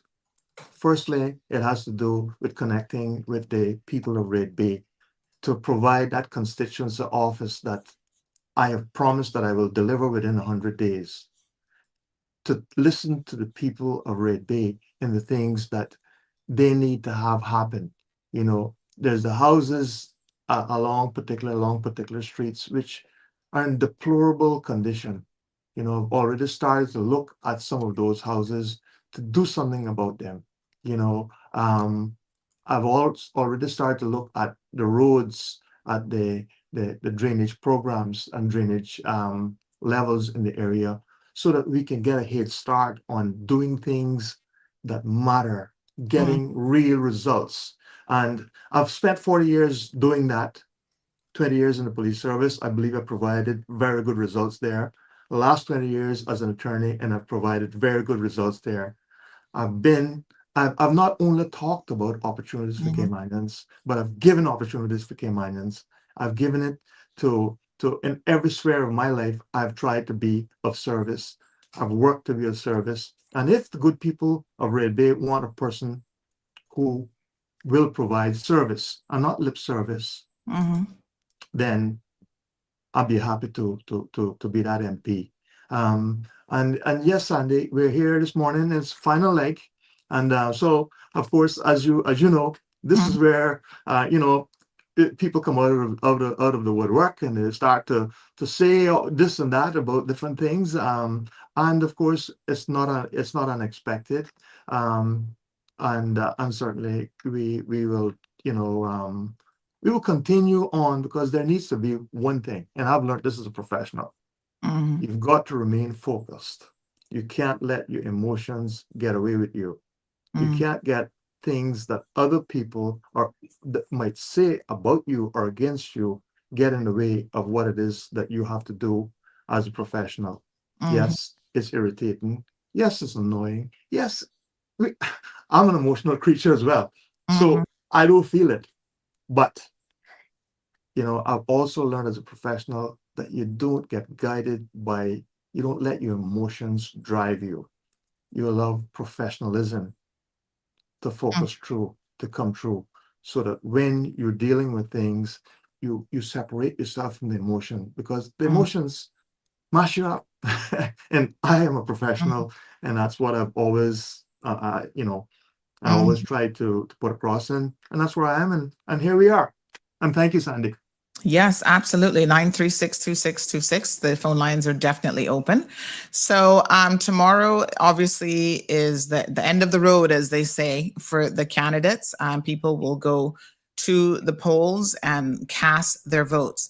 So tell us a little bit, Philip, about why you say that, you are the choice. In Red Bay, we've got 3 candidates. 4. Oh no, 5 actually. 5. Oh my Sandy, God. it's a full load, and yeah, it's a lot for people to think of. And I've always said it this way, Sandy. You have 5 candidates. The proper thing is to look at all of them. Absolutely. Make sure that you're satisfied with who they are, in terms of and to some extent, you've got to look at their track record in order to decide that I guess what you see in a person in people's past gives some indications of the future. It's not foolproof, I know that. But certainly in terms of their professional acumen, what they've done with their lives so far, how able they are to lead. Leadership is a very interesting subject, Sandy, and I think it's twofold. First of all, there needs to be vision. You need to have a vision, a clear vision for what you're going to do or what you're hoping to do. And I have that. The other thing that you need, and I think it's just as important, is the fire in your gut to perform.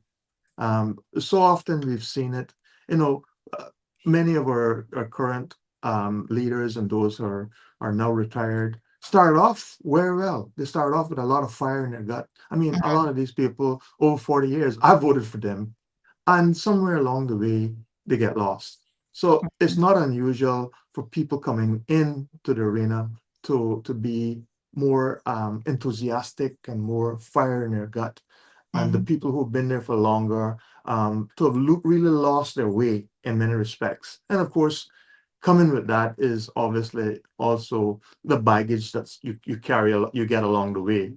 Some it's because you're older person, some it's because you've just been under the microscope a lot longer, and that's one of the reasons why Sandy, I think that one of the discussions that we're going to have in this country at this point is term limits. I think it's right on two levels.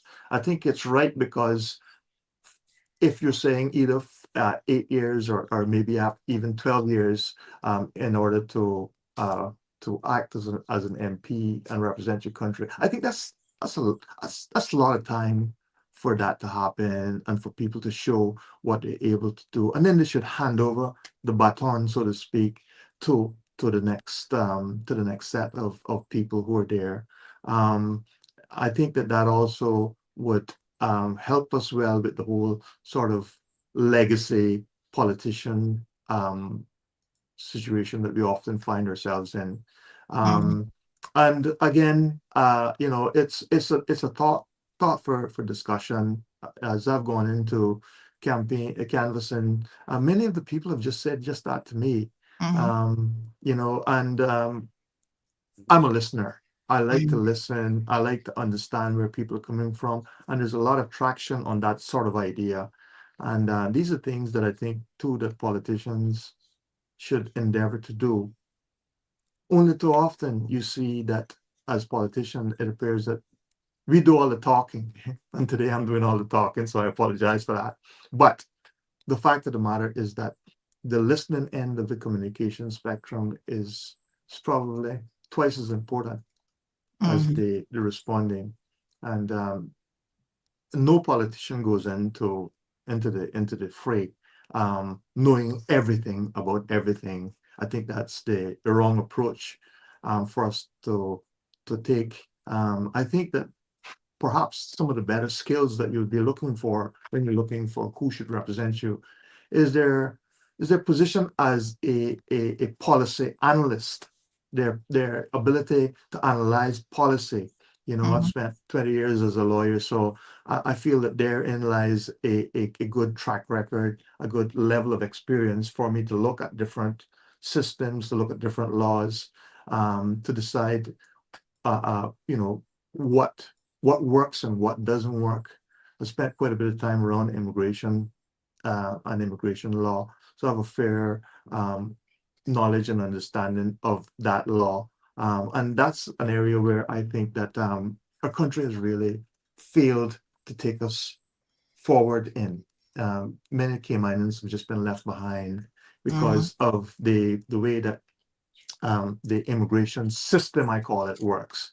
Part of it is law, part of it is actual operational aspects, such as the computer systems that deal with business staffing and work permit renewals and that sort of thing. Those systems apparently do not talk to each other and are often broken down. One of the things that I've been told, by clients is that they're encouraged to go online and apply for put in that they're seeking employment. That system often is not up.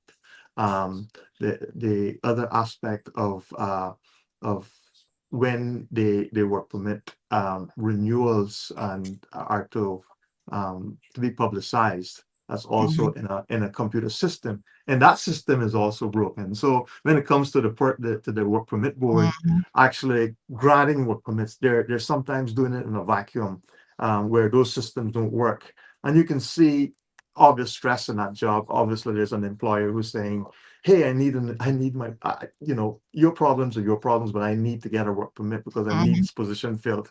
And then on the other hand, them not being able to have access to the information that they need. So these are real practical things that we need to focus on.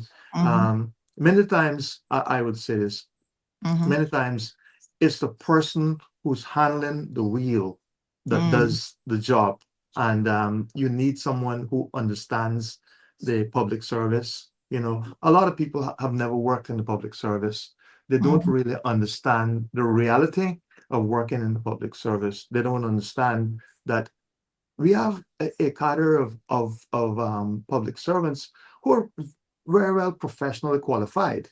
Okay, you're not going to go in there and sort of tell them to do things that are not justified or not reasonable approaches to the policies that are in place. So you've got to understand that there's this. We have to be policy experts. We have to be policy experts as MPs and as ministers, and we have got to be excellent at collaborating, and we've got to be excellent at vision setting. And those are things that I believe that I would bring to the table that would make me an excellent MP and an excellent minister. I'd urge anyone to look at any of the candidates and say, in those criteria, given against that background and that criteria, any of the candidates that would be more suitable for the position. And about me, we have 5 candidates there, and I've been, I'm not a personal assault kind of guy who's going to talk about people in their backgrounds. In some respects, it irks me when we get into those sort of details about what hasn't happened to people in their life, what kind of adversities that they've suffered as a candidate in their personal life.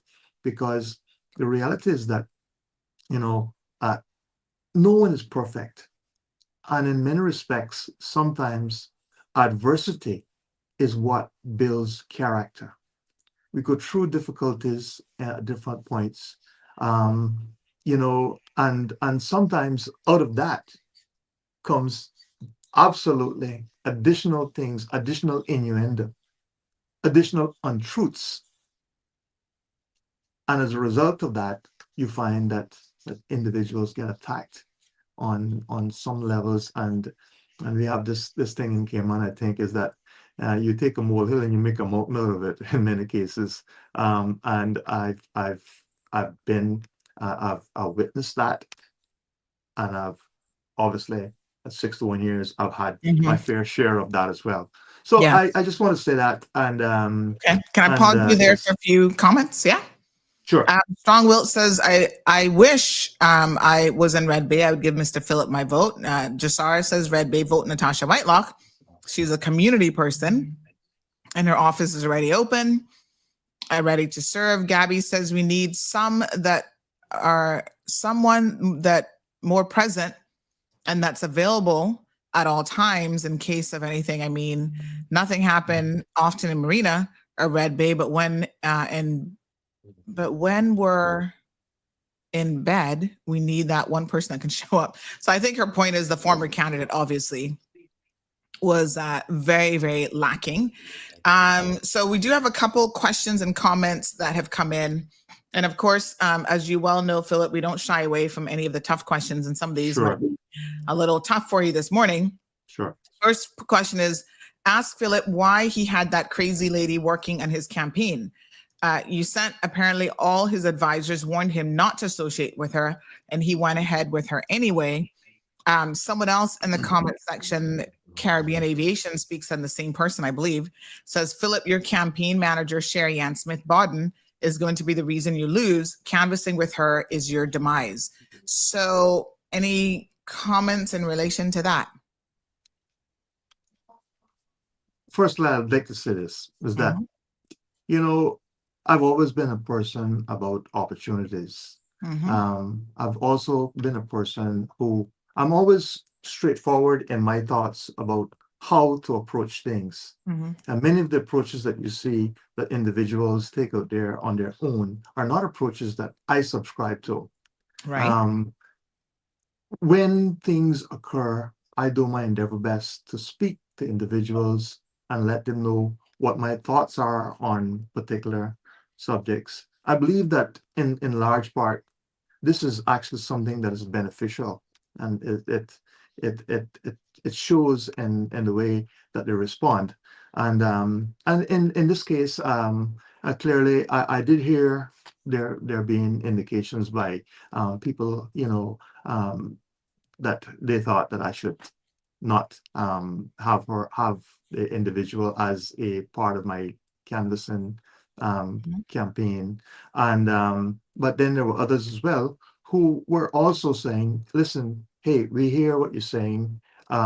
She is, you know, she's a part of this community. We respect her in this community. And from that respect, you know, we have to make a choice sometimes, and that choice, in my case, of my campaign, and I take responsibility for that, because I always am that kind of person. You ask me something, I give you a straight answer, and I take responsibility for it.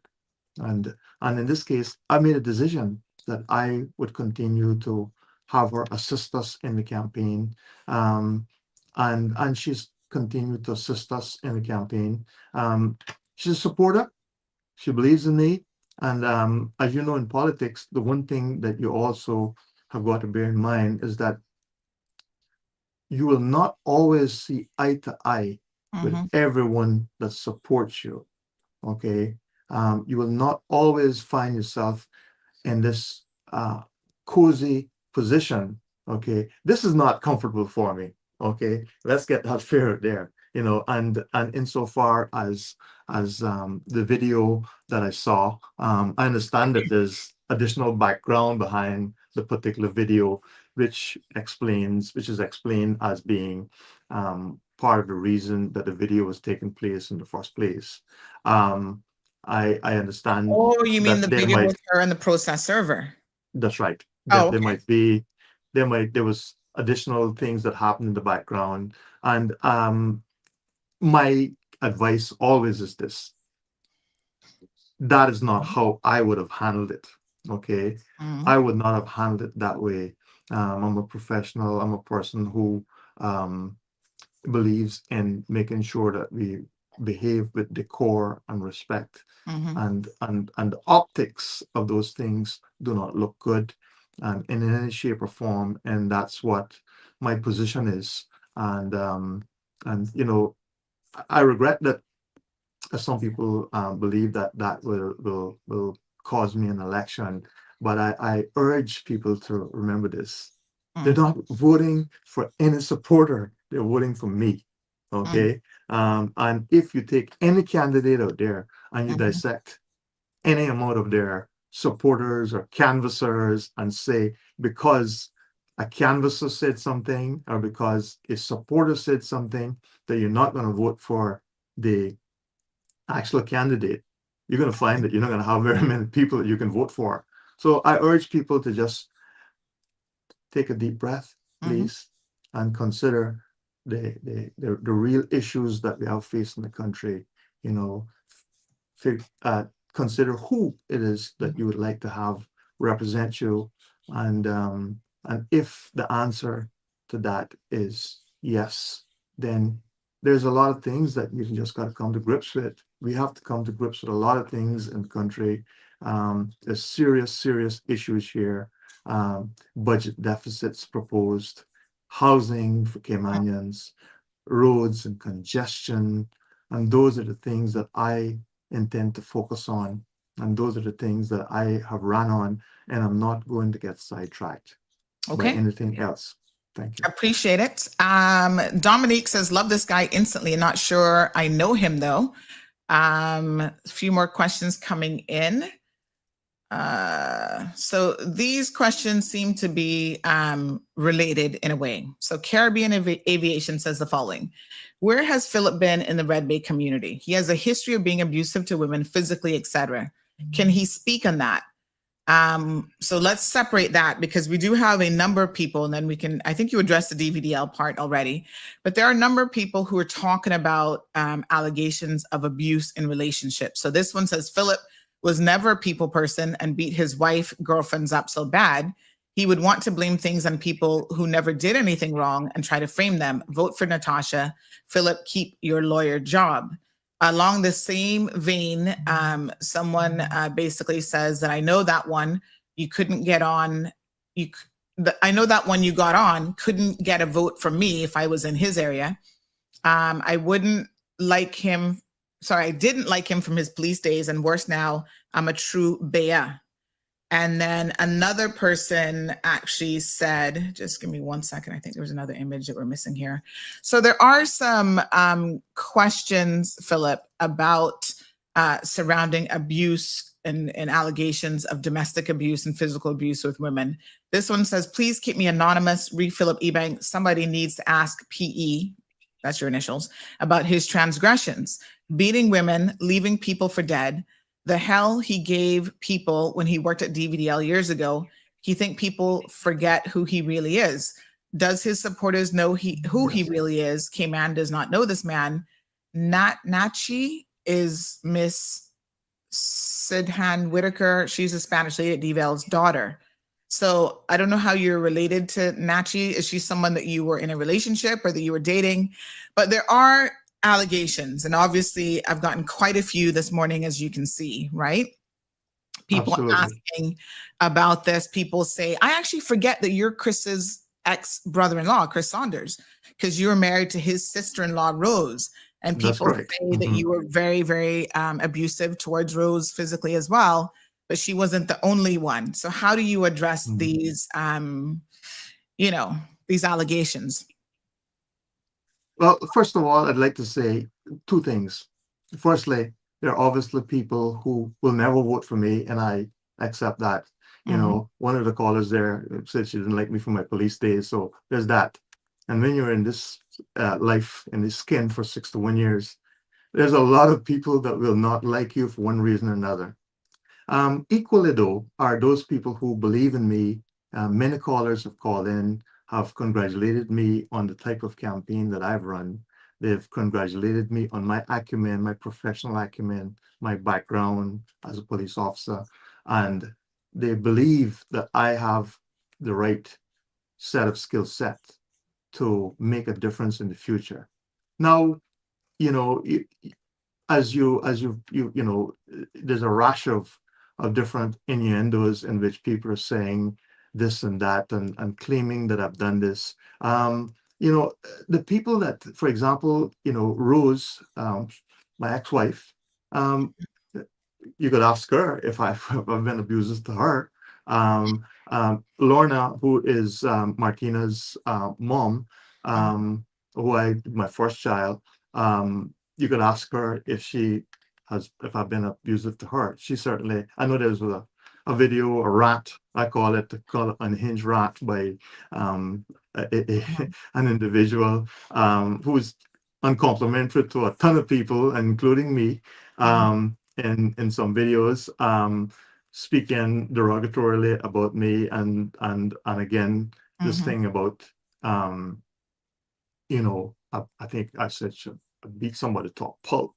And Lorna has responded to that and said flat out that's a blasted lie.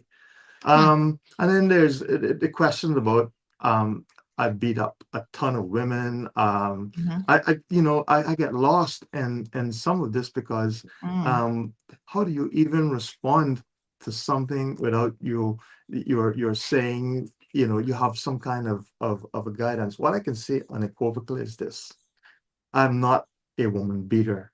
I've never beat anybody to a pulp. 40 years ago, my eldest daughter is almost 40 years. So the early relations that I had 40 years ago, we, as most people will appreciate, your early relations when you have when you have young people, sure, there are arguments, and can I say that I have never had a right word in any of my relations? That'd be silly and stupid. We all have problems. Certainly not a right word. We all have problems. But have you ever put your hands on a woman? I mean, that's what this comes down to, right? Absolutely not. Absolutely not. I've never beat any woman. I've never beat any woman to a pulp. I've never, the reality is that, these are things that if you talk about abuse, in a sense, the most abusive thing that you can do is to accuse people falsely of things that they didn't do, things that they are unable to. Yes, they can defend and they can say no, but then at the end of the day, it leaves this sort of position or thought or suspicion in the minds of the public about who the person is. And that's really hurtful. The same way that I wouldn't ever do that to anyone. It's a shame that people are coming out of the woodwork now. I've had a sterling career as a police officer. I didn't get fired. I left the service. I went on to be an attorney at law. I've spent the last 20 years as an attorney at law.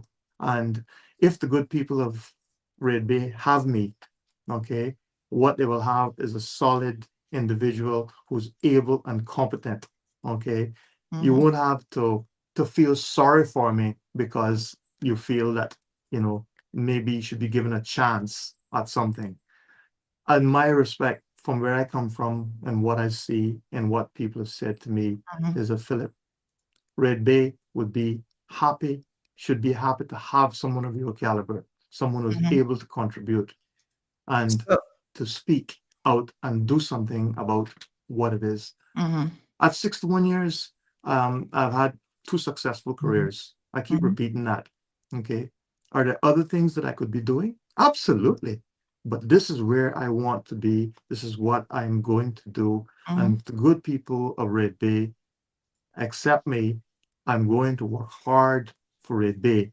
There's also a question about being present. I'm not sure exactly what that means. Certainly, I know that I'm aware that there's a couple of community forums, and of course, on the forums, I don't always comment because sometimes I think that there are others that have something to contribute. There was a lost cat, and I didn't have something to contribute on where a lost cat would be. There's another case where there was a dog ate a cat, I think, or somebody ran over somebody's pet. And I'm sympathetic, but I've always been very cautious and careful with my time. I believe that my time is worth something, and if you don't have something worthwhile contributing, I've also learned to keep my mouth shut and keep my fingers off of the keyboard. There's others there that are, and God bless them. If it's your thing to follow forums and spot the last second that somebody said something and you want to contribute and you feel you have to contribute, that's what the forum is for. And I appreciate that. So about me being present, and what I will simply say about being present is that it's very much involved entails ensuring that you have structures in place. And I'm going to ensure that I have a constituency office in place within the first 100 days. That constituency office is not only about having a place for people to call in, but also to help develop programs within the constituency, I've always been keen on things like entrepreneurship. These are things that I want to continue to engage with in the community to help develop the community.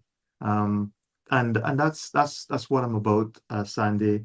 We have a lot of issues in front of us, and I want to participate in that process and to find a way forward for Caymanians. We're talking about the individuals in Cayman and the fact that we have become almost or are about to become extinct ourselves.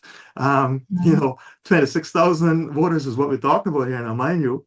And 80,000 in an 80,000 population. And so the idea of becoming extinct in a Caymanian form as you're known today is real. And those are things and issues that I think we need to ensure that we focus on. And I want to be someone to help forge the way forward on those issues. And I look forward to the opportunity to be seen. All right, just the last few comments, Philip, that have come in. So this one says, keep me anonymous. He is a child with Nachi, whoever that is. She got pregnant for him when she was still in John Gray. He's also feisty. He talked to people until now that he's running for election. This one says, sorry to bother you again. While you have Mr. Ebanks on the phone, can you please anonymously ask him this question? If you haven't already, as a lawyer, you've handled multiple cases involving Caymanians married to foreigners, and in several instances, Caymanians have lost their homes as a result. While your role required you to work within the law and represent your clients, those outcomes have deeply affected local families. Given this history, how can voters be confident that if elected, you'll prioritize the interests and protection of Caymanians over financial or external influence? So firstly, let me just perhaps I just take those questions in turn. First of all, the reference to Nachi. I was married to Nachi, and we have a child. That child is now 25 years old, and so what age? She was 17 at the time, and so yes, certainly that is a part of my history that is undeniable. How old you were? I am 17 years older than her. Okay. So yes, we were young. I was young. She was young, not as young as her. And that is certainly a part of my history. So was she still in high school at the time? No, she wasn't. No, she was out of school. Yes. Okay, because several people, I don't know who this Nachi is, but several people have said she was actually underage, but you're saying she was 17. So you're saying she was barely legal. But she's 16 plus is the legal age, and she was out of school. I don't make any excuses for my past and my history in that respect, because the truth is the truth, right? And I've never said that I've been a perfect person. Right. What I've said is simply this: is that all of us fall short, and where I fall short, I admit that I've fallen short, and now we're talking about a history overall. And if you take me and judge me on one instance, then you will do. They put Jesus on the cross, right? And he was perfect. So who am I? But if you take me holistically and you understand and you see the issues that are facing the country, and you see the issues that need to be addressed, and you say who's best able to address those issues, then I think resoundingly you vote Philip Ebanks, and that is where I'm there in that regards. I think the second question. The second one is basically you prioritize the interest and protection of Caymanians over financial or external influences. Well, let me just say that for anyone of in the public who've ever gone to a lawyer, and you ask yourself, what do you want and expect of your lawyer? You expect of your lawyer the very best representation that he can provide you. If you're not going for that reason, then stay home. Google it. But if you're going to a lawyer, you go to the lawyer for the best results that to get the best results. And I've always strived in every capacity, in every sphere of life, to be the very best at what I do. And what I do and what I've done as an attorney is I've acted and properly, of course, within the law and within this, because it's all going through the courts. So it's not Philip Banks doing X, it's Philip Banks presenting a point before the court. And when it comes to property, I appreciate that currently many people are dissatisfied, particularly people who have been in, they've previously have had a house and then they get remarried, and then maybe wife number two then says, hey, well, listen, I have an interest in the house because it's still the family house. And that's law, okay? It's not Philip Banks. Changing the law is an involved and complex issue. And as you probably may be aware, when you appear before a court, whether you're the husband or whether you're the wife, you have your rights, you have your interests. And it's those interests that you expect for your attorney to pursue in the fullest sense to ensure that you're not, sidelined. You don't get what the courts would otherwise have provided for you if you had a proper attorney. And that's what I've done. I'm always I always have understand that, people will see that role differently, depending on which side of the fence that you're on. For the many persons that I've represented and we've had results which are proper in accordance with law, they're grateful, they're thankful. They say, Philip, great job. And then for others who've been on the other side of the fence, perhaps being improperly advised as to what types of outcomes might be possible or reasonable given the circumstances, they're betrayed. They feel betrayed, and not by me, but usually by their attorney or not having an attorney. Where the country goes forward on these issues is a big question in terms of hard assets. Yes, there's many people in society who believe that we should have probably some closer matrimonial law reform to ensure that you have a separation of property, perhaps looking at before acquired property distinct from property acquired during the marriage. And those are real possibilities for those things to be considered and to be looked at, and to see where we're going. You may well be aware that we basically follow English precedent with matrimonial law. So it's not it is a local law drawn on a long range of English precedents, and you could deviate from that statutorily, but that would obviously involve the will of the politicians and the public for that to happen. So again, these things are always on the table. You're always able to change laws, but you've got to do so thoughtfully, carefully, and understanding the background that you're dealing with. All right, we are going to wrap it up now with you, Philip. This one, we of course want to present all sides. Carrie Tibbetts, who's a Walton as well, she has done a video where she said that her sister was one of the people that you abused. And I haven't seen Carrie's video, to be clear, but her sister sent this, I'm assuming to you or someone on your team. They've sent this test this morning. They said that I have seen the video put out by Carrie Tibbetts and truthfully deny any such abuse was inflicted on me by candidate for Red Bay, Philip Banks. I support Philip in his political endeavors and will continue to support him through this election cycle. He's a decent man and a good father to our daughter. The extent of the video, the content, sorry, of the video is for one purpose only, and that is to damage him in his political endeavors. Vote for Philip Banks of West Bay, and it's signed Lorna Elise Walton. Having said that, Carrie, obviously, someone said, had a lot to say in her video, including how her sister is still traumatized to this day. This person says, good morning, Sandy. Philip is lying, and those women are defending him now that they are no longer together. People are not stupid. I've been around long enough and always heard about his abuse. He needs to admit it and say that he's now a changed man and moving forward. All these people coming out and asking these questions know what he's made of. Some of them might have been friends with him and his wife.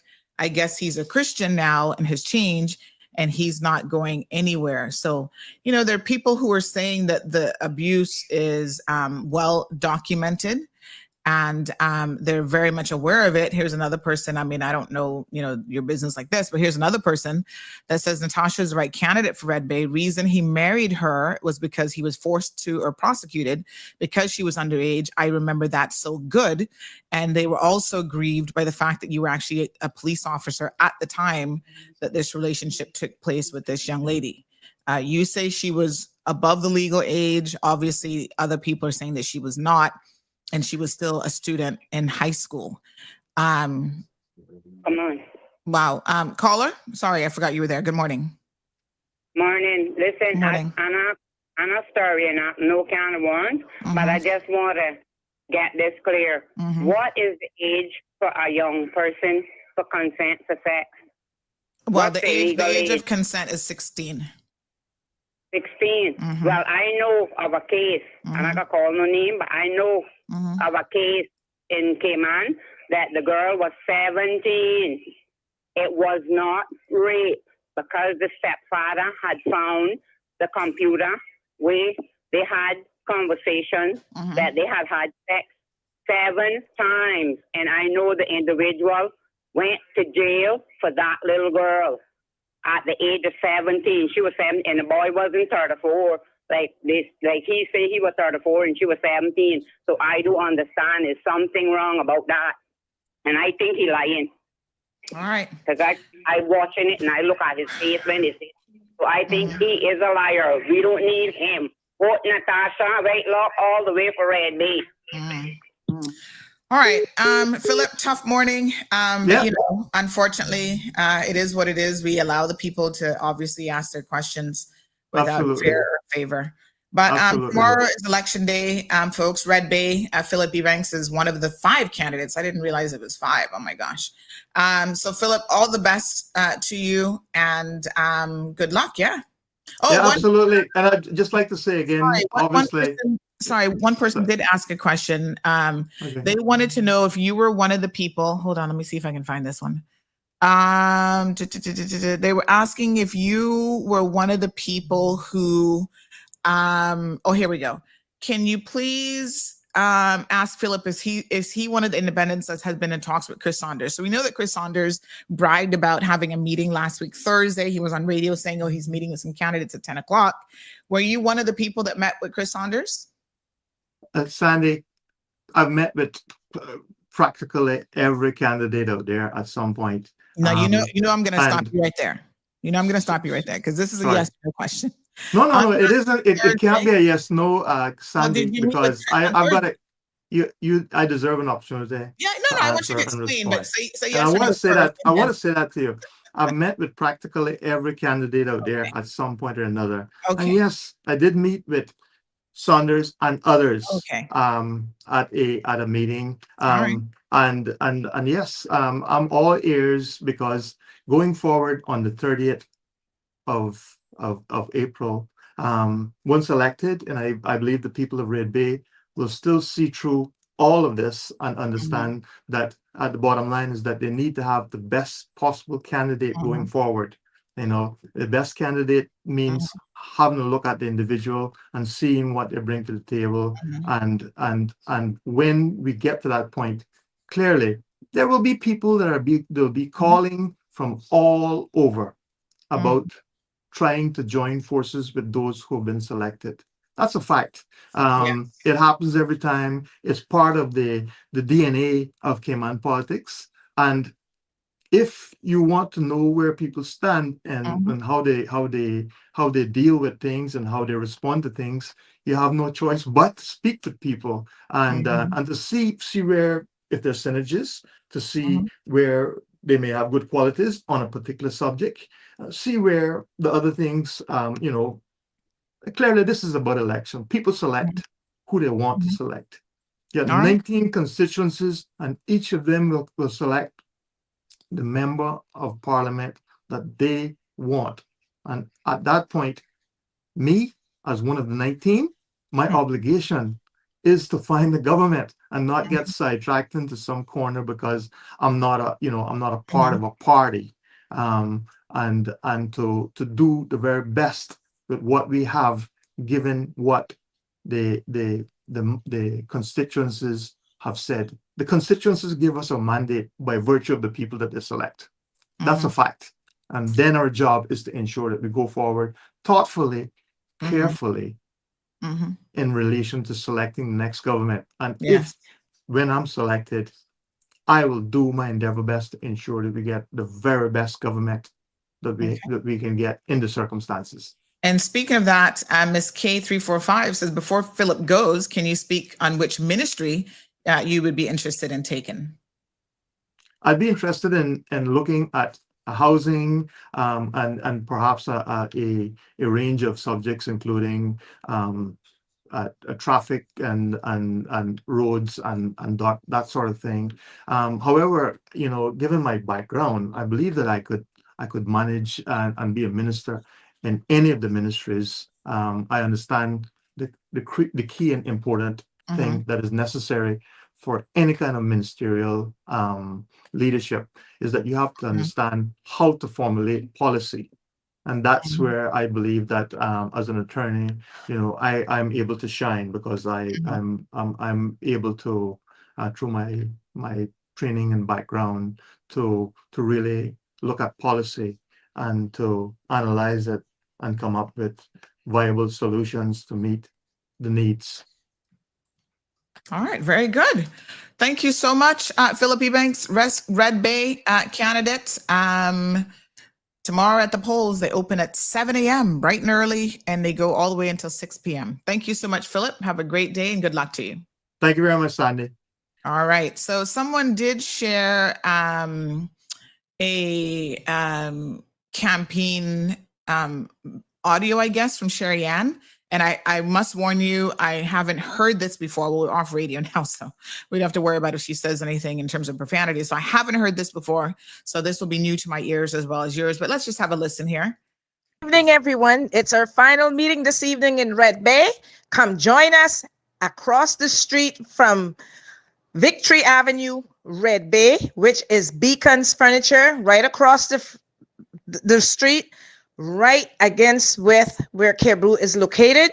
We're having a big meeting tonight. It's our final meeting for Philip Ebanks. Come out, support, come and show your respect because it's our final meeting and we're getting prepared for Wednesday. Come out and support. As you know, Red Bay needs a big change, and we're going to do that with your support.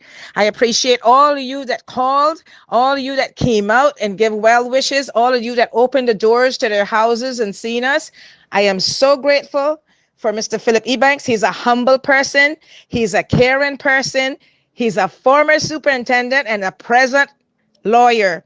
Support. He has the knowledge to run the country, not alone, but with others that are running as candidates. And I would like to wish everyone and all good luck. Thank you, guys. Have a pleasant evening. All right, folks. I guess you must have sent that out either this morning, I guess. I don't know. All right. Faded Mary Jean. So said, but how buried he really thought those skeletons were, though. Like, I mean, you breeding a 17-year-old 34, and we must vote for you, kiss my teat. Juanita says, lies, come down, man. You better stick to your office as a lawyer. We ain't going nowhere. You ain't going nowhere. Traffic, LOL. Here we go again.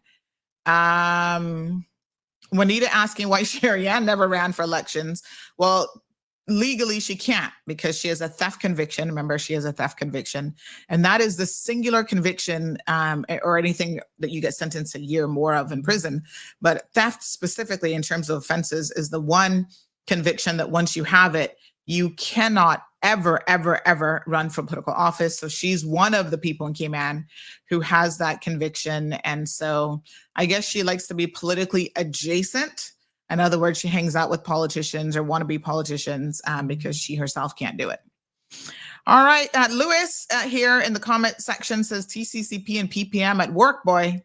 Well, I don't know who these people are in the comments. I've never seen Neath before. He says if he gets in, keep him away from the Ministry of Youth, Sports and Heritage. You know, I don't know how Paul the Man is going to vote or any of these people, but there were some tough questions, certainly for Philip this morning. And this is a thing I think that people need to think carefully when they're putting themselves forward for political office, what they're getting themselves into. So listen, we are going to play this video again because I think this video was so impactful.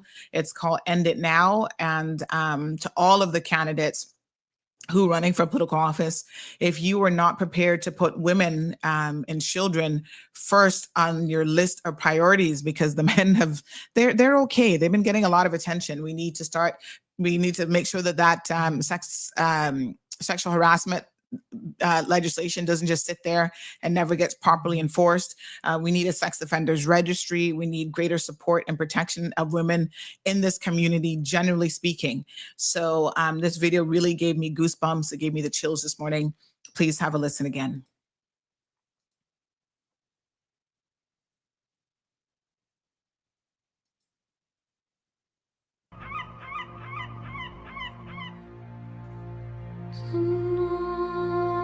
This is not about a party. This is not about a candidate.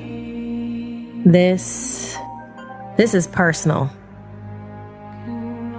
Today, I want to speak to the women of Cayman. Don't worry, fellas, you can listen too. This past week, this past several years, every new allegation of misconduct, every headline has made me more sick to my stomach. And sis, I have to ask you, why do we put up with this?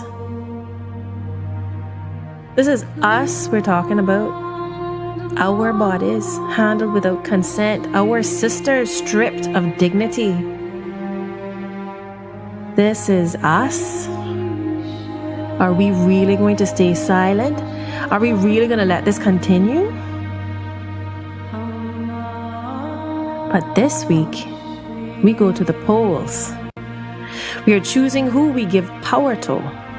Power over our jobs, our social services, our safety, our education, our housing, our health care, our children, our future.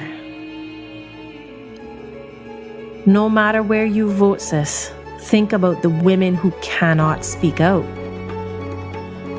Think about our sisters in the civil service, our vulnerable single mothers seeking government support, our schoolgirls in the government schools. Think of every woman that you care about. And let's choose leaders that you can trust with our safety, our dignity, our bodies, with our lives.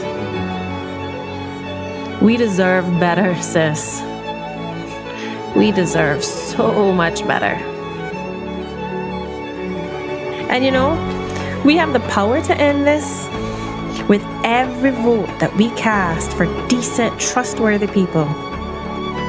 On the 30th of April, choose wisely, Choose for our girls. Choose for your sisters.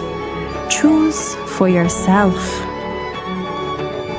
Vote for somebody you would feel safe being alone with. Because if you can't trust them with you, we cannot trust them with our country. This ends now. We end it now.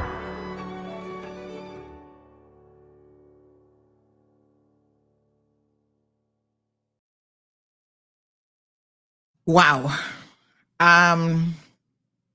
Again, I am taken aback by the message in that video, and it applies to so many different examples of, you know, abuse in our country, folks. Quite shocking. Really, really quite shocking. Okay, we've got the TCCP in the house. Let me just refresh. I'm looking a little bit fuzzy on the connection. Let me just check something here. It looks like it cleared up. Okay, I'm looking better. I think I'll leave it. Yeah, that's the internet. Sometimes it comes in and out. Yeah, Melody, sorry. Very, very powerful. Jasara says, I love that video. Melita says, let's go and do it, ladies.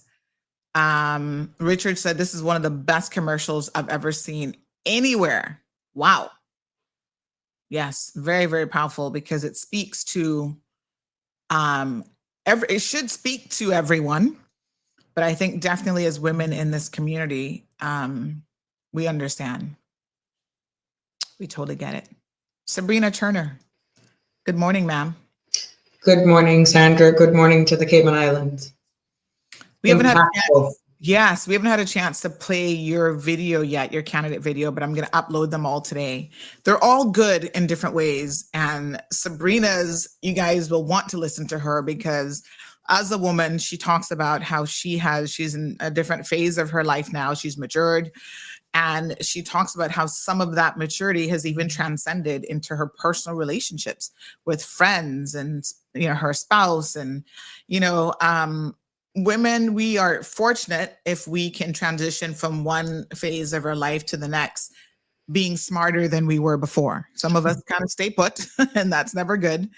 But, I'm very, we've got a caller. My apologies. I'm very encouraged that so many of us are finding our voice. And that video was put together in partnership with a woman. Those were her words. That was her messaging and so as they say, those who feel it know it. And I think that video resonates with so many of us. It's amazing. Correct. Yes. Caller, good morning. Good morning, Sandra. Yes, morning. Sandra, I'm not sure, but I understand that you had, or there was a statement made about the young lady, which is a dear friend of mine, Carmen Maxio. Can you explain that to me a bit more? Oh, well, yes. I mean, it's very simple. Carmen has someone working in a domestic capacity who she does not hold. You're wrong there. She has nobody working at all. She has no application in her name. You're wrong there. Go and check that information. It's not in her name. Hold on. No. Lisa. Mm-hmm. It's not in her name. She has a grandbaby that is at home, and there's a woman from Banaka who's taking care of that grandbaby. That Carmen. Wrong. Go and find it out. Go and look for it. I'm telling you, it's wrong. It's wrong information. Completely wrong information. I understand why they're doing it because it's the day before election. But I take up for good women and women that stand for the first purpose. Even when people try to prosecute you, without you, we would not know so much, Sandra. And it's not just because of a political team. It's because of families and young people that are listening and saying, we're eventually going to have a voice. Sandra helped our family. Even though a lot of people may tear you down and might not understand, or some things may not come out the correct way, we are thankful. Listen to me, the Black people, the poor people like me are thankful that we get information from you. But when you come after a decent woman like Carmen, I'm telling you, I'm going to stand up. You go after Sabrina too, I'm coming for you, because I do thank Sabrina for what she's done. All right. And I am applauding all the young women that are doing something good. Lisa, trust me when I tell you, this is not something I would be saying this morning if I did not have my facts in order. And what I'm going to do is I'm going to give you her name. Now they have told her. Now that the word is out, they've told her she can't come back and work no more. Lisa, listen to me very, very, very carefully. I have no reason to say anything about any candidate, especially Carmen, who I actually like a lot, that is not true. Okay. Well, she doesn't have anybody in her house. What I can tell you is, they can go pick her up this morning and find out where she's been working.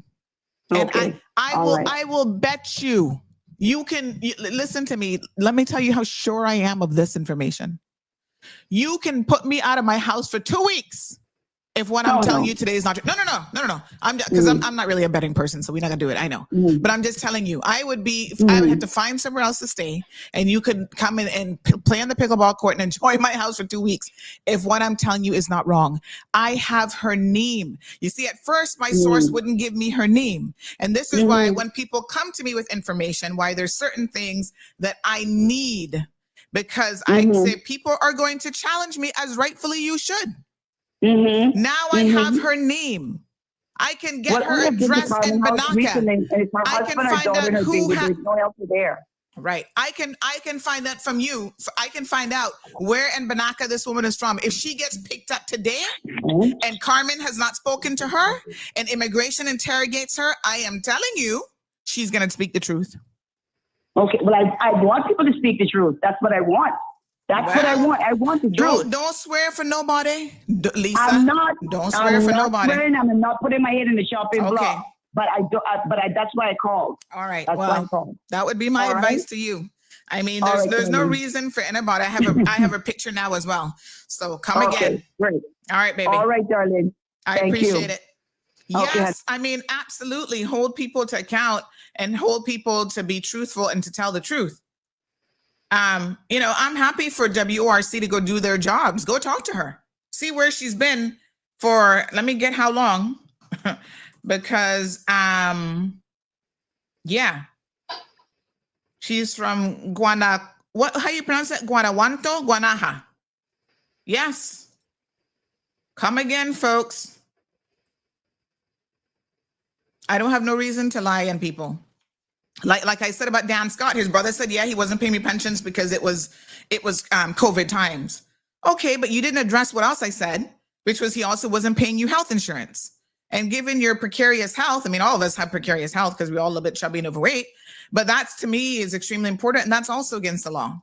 So listen to what he confirmed. He confirmed that, yes, he was working for his brother. And yes, he wasn't paying pensions, but that was excusable because it was the COVID pension relief. What isn't excusable, and he never said anything about, was the health insurance part of it. Folks, there are things that I know. Right? Now, nobody's perfect. And if I get it wrong, I'm always the first to apologize. But believe me, as litigious as Dan Scott is, I would not sit here this morning and say anything about the man that I didn't know for 100% certainty was actually a fact. I'm just saying. Carry on. Okay. She's been there for about 5 months, and yes, it's Carmen's daughter's baby, so it's the grandbaby. Okay. Any more details y'all want? I got a picture, I got her name. I'm just saying. Sabrina, honey child, you got any household workers in your home that not supposed to be there that somebody else hold a permit for? No. The one and only is the nucleus of my family, and I have been her only employer. Only one that I've had has been the only employer that she's ever had. She's going into almost rollover, and she is, I don't call her domestic helper. Or you like me, I call her Stacy, my house manager child, because without her. This lady is the nucleus of our home. Yes. And that's exactly how she's treated. And listen, there's nothing wrong with, we all need help. I mean, obviously, right? A lot of us do require help. And that's why I say you gotta treat people right. But the issue that I have is, you have to do it the right way. So you can't have someone working in your home, minding your grandbaby, I don't care if it's part of the time or whatever, who you don't have their work permit for. That's what I'm telling you. But there are a lot of issues out there, to be honest, where persons are actually looking for a day's work. And this is where, as you rightfully say, that there's a lot of enforcement that is needed. And people need to just be honest that if they do not have work for the person that they have a work permit for, release them so that you can regularize themselves and be legally employed in the islands. Not to make any excuses for this alleged allegation, but there are a number of persons in all sectors, especially in the skilled industry, that find themselves in that. And, just policing that in itself is a challenge. But enforcement, back in the day when I used to be an enforcement officer, immigration, he would find people working for other people all the time, working outside terms and conditions of the work permit, that they were actually, but it was more action then for some weird reason. It's whether we have ballooned in people breaching immigration laws or they're just strapped for resources in order to be able to police everything. Who knows what's happening? But we can only appeal to the country to do the right thing. And if you don't have work for these persons, just don't apply for the work permit. Yeah. Or if you need somebody, go through the process. If you have work for them, you apply for the work permit, but you ensure that,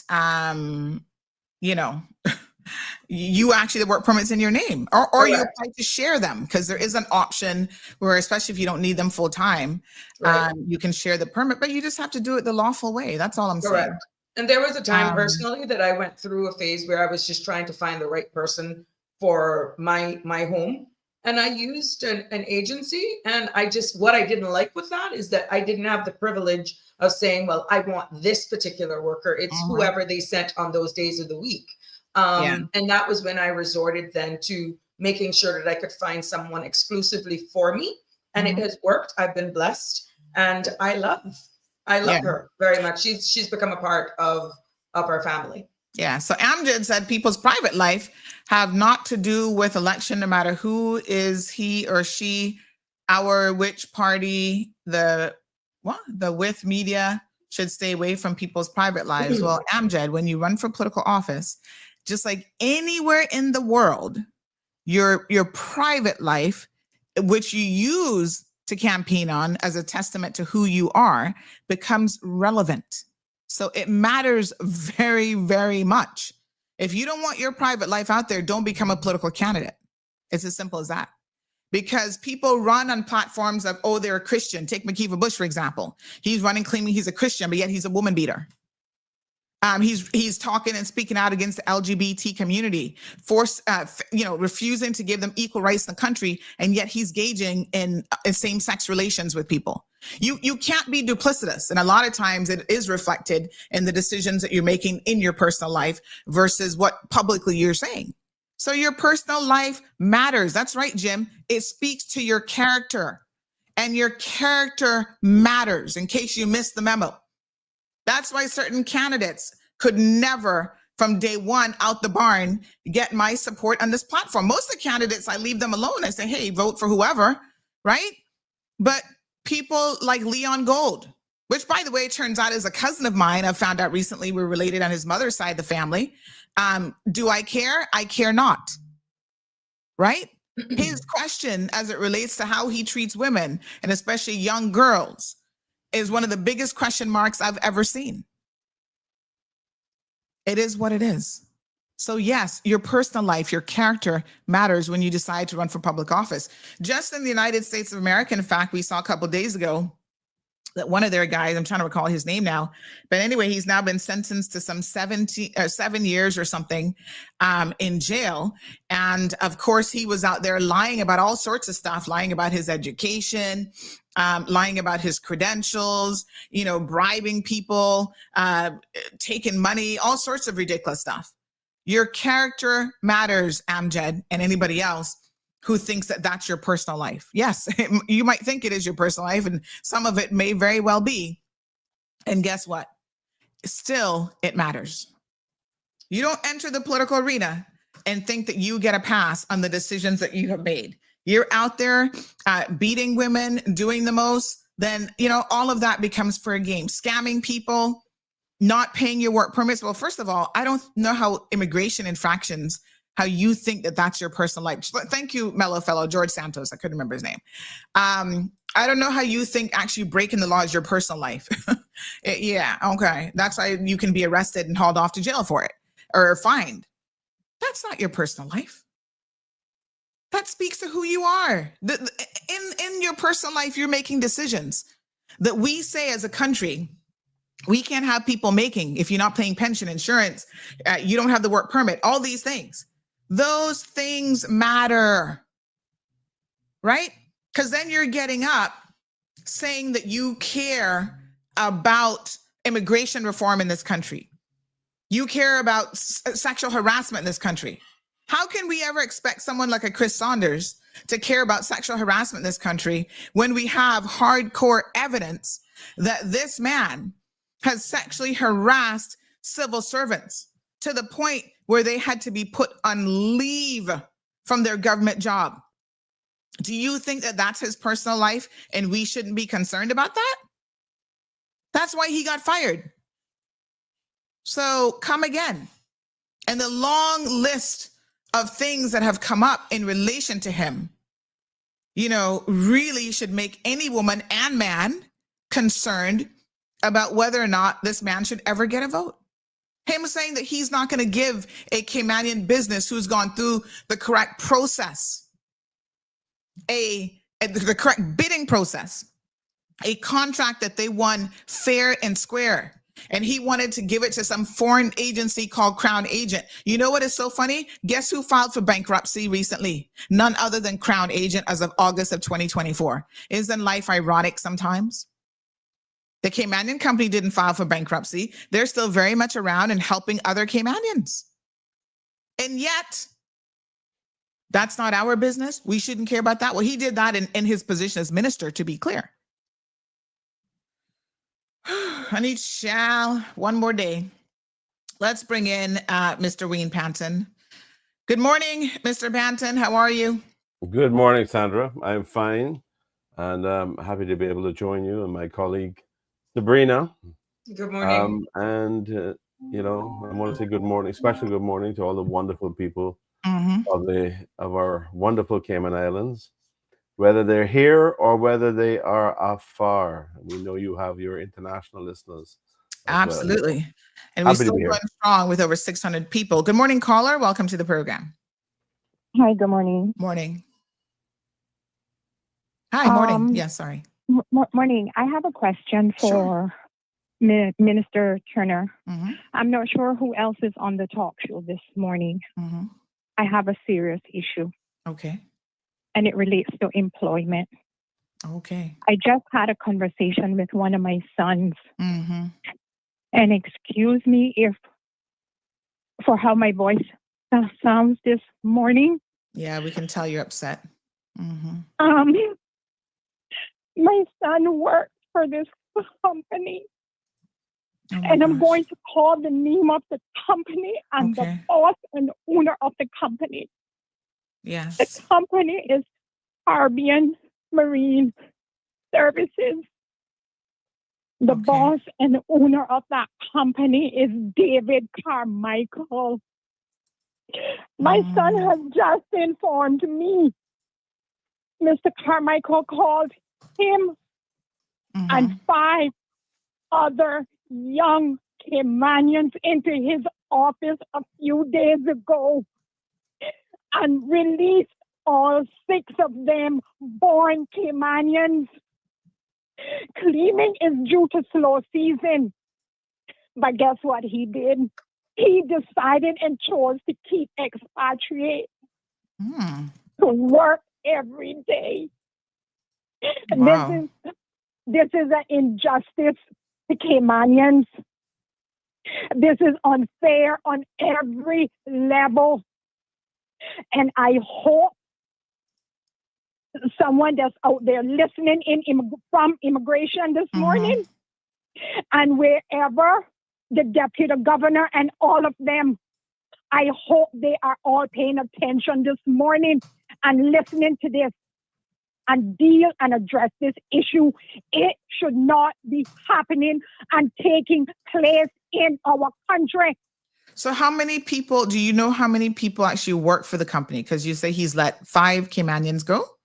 It was 6 Caymanians employed with the company, and he has released all 6 of those young guys. And then how many expat workers were left? I didn't even ask my son. I'm so upset this morning, but he has kept on. I asked my son, I said, well, did he release the expatriate? And my son said to me, no, Mom, those are the only ones that he kept on employment. Wow. Thank you for taking yes, my my call dad. Yes, this my morning. dear. This has to stop. Yeah, because I mean, I don't know what company this is. I don't know anything about this organization. It's the company that runs the tenders to and from the cruise ships. Oh, okay. Yes. Yeah, it's a tender. It's a tender company, and I mean, I would be happy to volunteer to give David Carmichael a call to try to understand what is behind this. Okay. Because that is, I mean, that's a significant amount of people to let go at one time, and to have. I know some of the young Caymanian guys that work there. I'm not sure that I know this. And they are all under the age of 30 years old. Yeah. Oh, wow. I mean, I don't know what it has to do with, but I would love to be able to interact with him to understand that myself. And I asked my son if he provided any of them with a letter letting them know, and he did not. He has not. Well, I mean, he would have to give some kind of termination letter. Sorry? Yeah, by law. He would have to give some kind of termination letter. Yeah, but, by law. He has not given them nothing. Well, it may be a question of timing. But I would certainly volunteer to follow up with him to understand what's behind this, because that, that's a very difficult situation, and I'm completely sympathetic to this mother's concern for her son and his opportunities. As we should all be in relation to young Caymanians that are, that are subjected to this kind of incident. All right. We're gonna see what more we can find out. Thank you for sharing. Thanks, Miss Sandra, and all on the platform. Yes, ma'am. Have a good day. Thank you so much. Oh my gosh, my heart really breaks. Good morning, caller. Good morning. Morning. Same situation going on with my son. I feel that woman pain. But listen, my son not terminated. But listen to this. He is the only companion in the company that he was working with. The rest is Cubans, Filipinos, and Nicaraguans.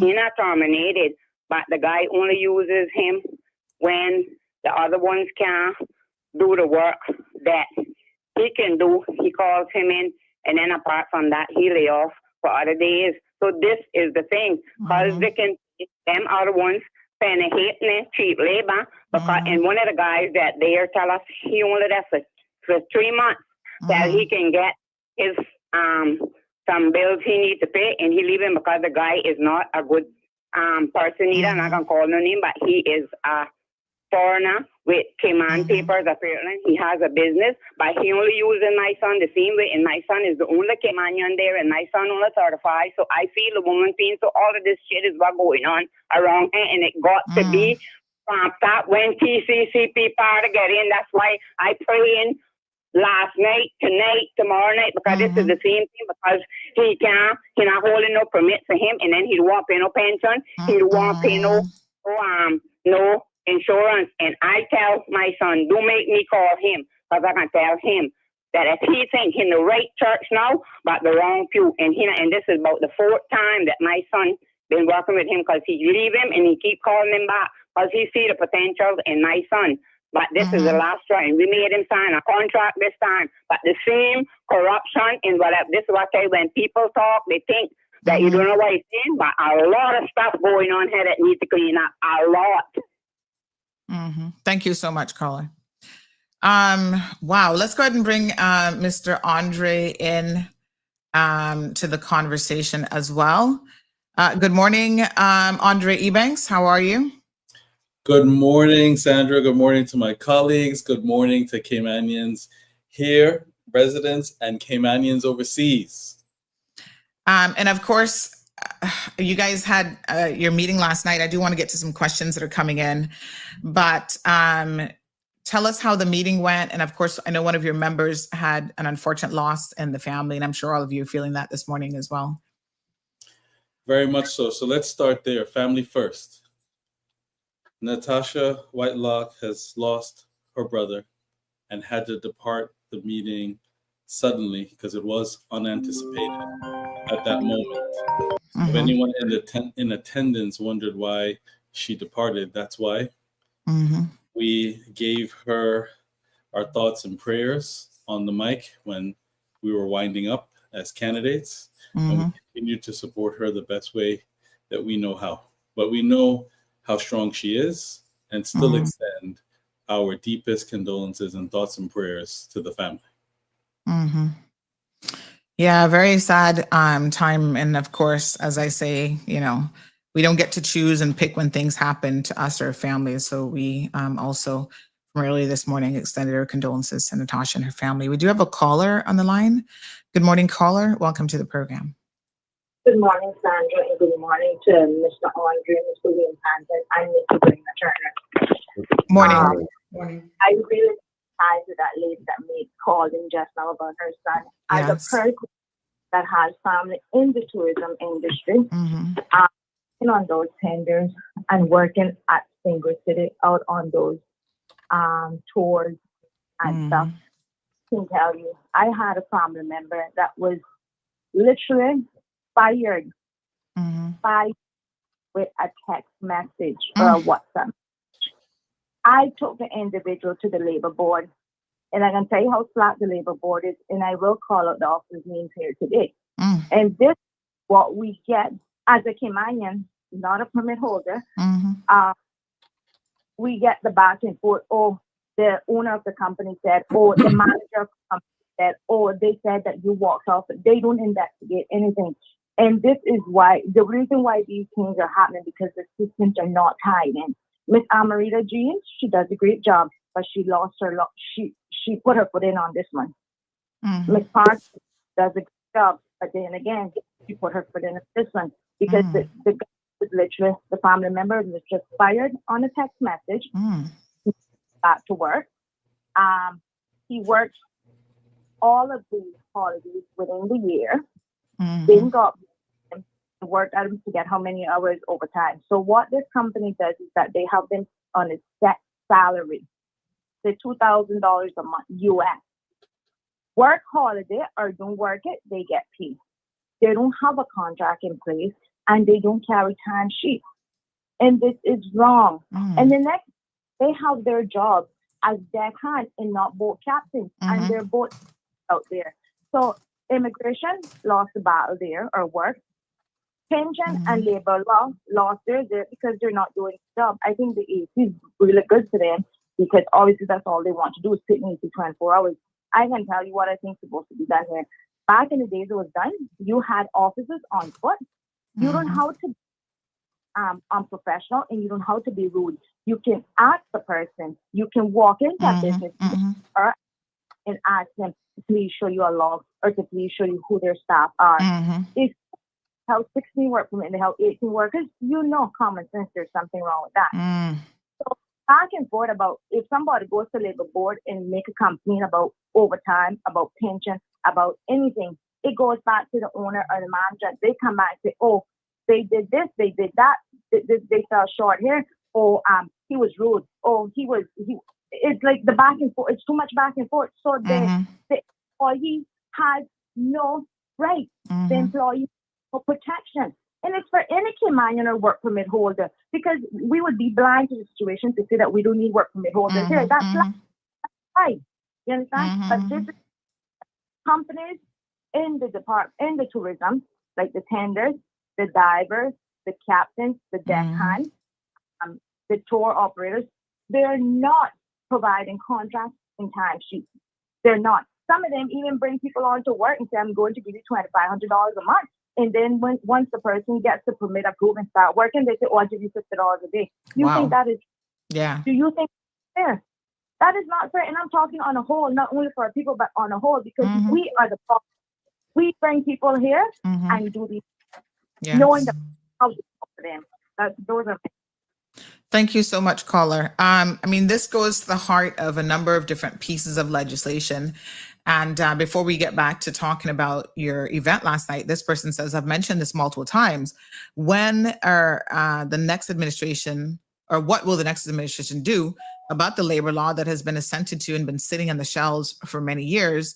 And what about the TCCP support for rules such as last in, first out? So, Sandra, if I can take the listeners to vote tccp.ky and look at our manifesto in terms of our plan for immigration. For one thing, there are already good laws on the books that just need to be enforced in the first place. But there are also other amendments that are set out in our manifesto to address a number of these problems where all Caymanians need to be put first. But even so, we need to have the strength and the fortitude through boards and through enforcement that when something happens, there must be an appropriate action taken, because otherwise then you will lack compliance. Yes. Yep. I mean, it sounds simple enough. Why haven't we been able to move the needle forward? Did this last administration, I know you were obviously a part of it for a while, but did this last administration move the needle at all as it relates to that piece of legislation? Why is it just sitting there? As I mentioned in the leaders debate, a shout out, honestly, I'm not saying this just as a plug because it's election eve. Sabrina and I sat in caucus and watched a civil service team within the Ministry of Border Control and Labor slave away at sensible reforms presented to caucus. There is no reason why there needs to be a white paper that was just sent out at the 11th hour that expired on nomination day, the 3rd of March. There was ample time for a bill. They actually broke the presentation down into short-term changes, medium-term changes, and longer-term changes. You could have picked at least the short and the medium term to go out into a bill that we could have voted on before passing. You go back and watch YouTube when we had votes on certain motions and see who choked up when it was time to say aye. Who were ministers or leaders of the opposition, and answer your question as to why things didn't move forward. Correct. That's correct. There were multiple presentations on immigration reform, including that of pension. And as my colleague alluded to, you know, it takes the minister to bring it forward, but we've had multiple and hats off to the civil servants who really, we talk about the civil service has to be invested and buy into, you know, the broad outcomes of the government. That was not the case here when it comes to immigration reform.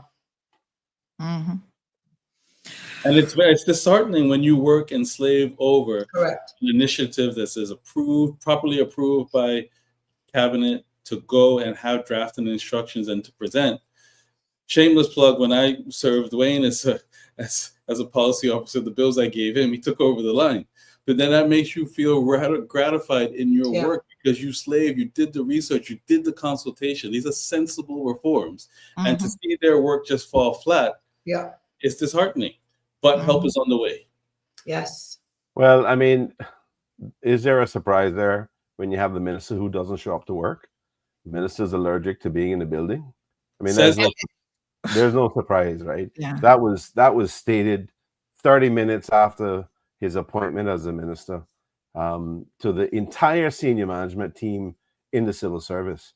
You all know that I'm allergic to this building. I mean, good God, I think you could have, if you looked around the room, there were so many jaws on the floor. It was unbelievable. Anyway, you know, we've had so many opportunities to do things to benefit from the good work of the civil service, as my colleagues have indicated. And then we also had so many other programs that we were trying to get implemented that just kept getting blocked left, right, and center for lack of support. For example, we had a program called Strive that had been developed by somebody who was within the civil service, somebody who was available to us to run it. And this individual had been involved with other SAGCs and demonstrated their ability to work with individuals, to encourage individuals, to get them on board, to make a difference. This thing was a purpose-built NPO, which was going to provide employment for Caymanians who were struggling to find employment. you know, and it was going to deal with some of the issues that we have with, for example, the NICE program and stuff, that we all ought to be able to take and utilize that as an opportunity to get people working, but at the same time assist them to get to the point where they can fit in to the normal work environment, and pursue opportunities otherwise. And it was never, it was just never supported. You know, it also relates to the I'm not sure what they call it, but it's the cleanup crew, road cleanup crew in Cayman Brac. Roadside cleanup crew. Yeah. I mean, those people are working basically full time, yet they don't comply with the full time requirements of civil servants. So it would have been a solution for that as well. But you know, they're just individuals that just don't want to see solutions get implemented on some of these things, and it is very frustrating, because we could have developed that into a program that would help people transition from some of the problems they have with getting employment, with fitting into a workforce, with being accustomed to, you know, the kinds of duties and obligations you have when you have to be an employee and work just like so many of us do for a living. But we just didn't get the support, you know, and it was going to cost us several $1 million to run that program, but it would have been money well spent, well invested. And instead, the demand was to spend money on other things like pouring concrete and steel into the ground, rather than doing things that are going to help people make a living and build, you know, their self-esteem and get them on a path to sustainable living. And that social investment would then mean, as individuals become self-sufficient, that's less money that has to be spent in the budget for financial assistance out of social development.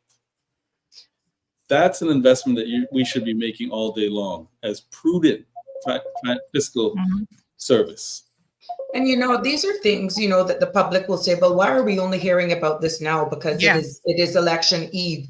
These are not things, understanding there is protocol when you are in elected office, when you're even worse, a minister, that you really can't put out into the public's domain unless it's approved.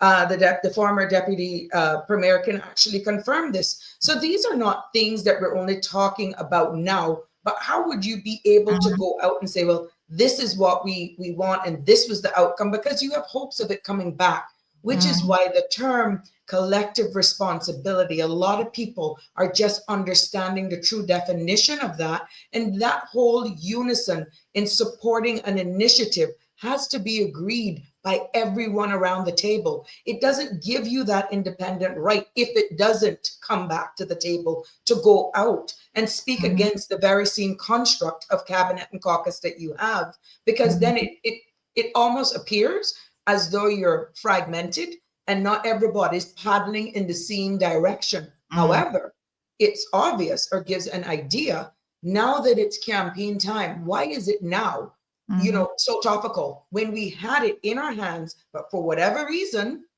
it never came to fruition. And this is where being right with your choice, coming out and voting tomorrow for the right constructive people who really are of like-mindedness, putting the people first, can bring that organization, remove that chaos from the highest seat at the table. That's your caucus and cabinet. All right. Wow. It's, you know, and then this is where I'm also confused, right? So when people say, for example, like, what does it matter what these people are doing in their personal lives? Well, I suppose running businesses might be considered your personal life as well. But it matters because when those people are not compliant or they have something to lose, there's a reason why they don't want to see the needle move as it relates to minimum wage, or they don't want any additional enforcement when it comes to the labor law, because they themselves have been, their companies or organizations have been at the forefront of labor breaches, and they know what that in the real world will mean for them. And we have to look at these things. We have to understand what motivates people and why some MPs are conflicted and they refuse to do the right thing on behalf of the people of the Cayman Islands. So same thing with the Renters and Tenancy Act. I mean, I've had a number of people in the past 48 hours came in and say, Miss Sabrina, will you all take this? And I just allowed them to explain themselves when they come in. We're discussing. I said, do you know it's right there on the table? It's right there on the table, and they're looking at me like, what do you mean? So why wasn't it enacted? And it goes right back to this very same NPO that Mr. Panton alluded to, where there's no will to just get it forward and the people lose. And that is why it's critical. It's critical that you get the right set of people elected to office. Correct. Wow. When it comes to competing interests, because someone has a very interesting question here. So they say that previous administrations have cowered to the wishes of the Chamber of Commerce. Will the TCCP have the fortitude to stand up to them this time regarding this specific matter, meaning the labor law amendments? Do you guys, and even in your previous positions, have you found that there are administrations that cower to organizations such as the Chamber of Commerce? Are they that powerful at lobbying? I didn't find so as the Commerce Minister. I found that there are also two, because there are Caymanians in there, who are also frustrated with the current system. And what they've put forward, which I think is a good idea in principle that we have to ensure is held to feet to the fire, is a national human capital plan. Yes. We agree on that. We put it in the manifesto that we are creating a strong assembly line of Caymanians to match the jobs that are available, whether or not you had higher education, whether or not we supercharge TVET to get Caymanians as extensively as possible into the labor force. And then what is left over is where, and I think 2 or 3 callers said it, knowing that eventually, because of our size, we may need to have imported labor, but that should come as a result when the human capital plan for our people has been built out and brought and implemented to fruition. Correct. All right, 9362626. Phone lines remain open. This one says, doesn't Section 73 of the Labor Act give the director, the deputy, and inspector powers to go into a business at any time without notice to ensure that labor laws are being carried out? Of course it does. Yes, it does. And still we find, and this is where, let's speak to this, Andre, since you say that commerce fell under you. Do you have any powers as minister when it comes to holding, and I guess not because they're civil servants, but when it comes to holding like the director of labor responsible for not, following up, because we get these complaints all the time from individuals making complaints. They've sent stuff in and there's no follow-up, there's no follow-through.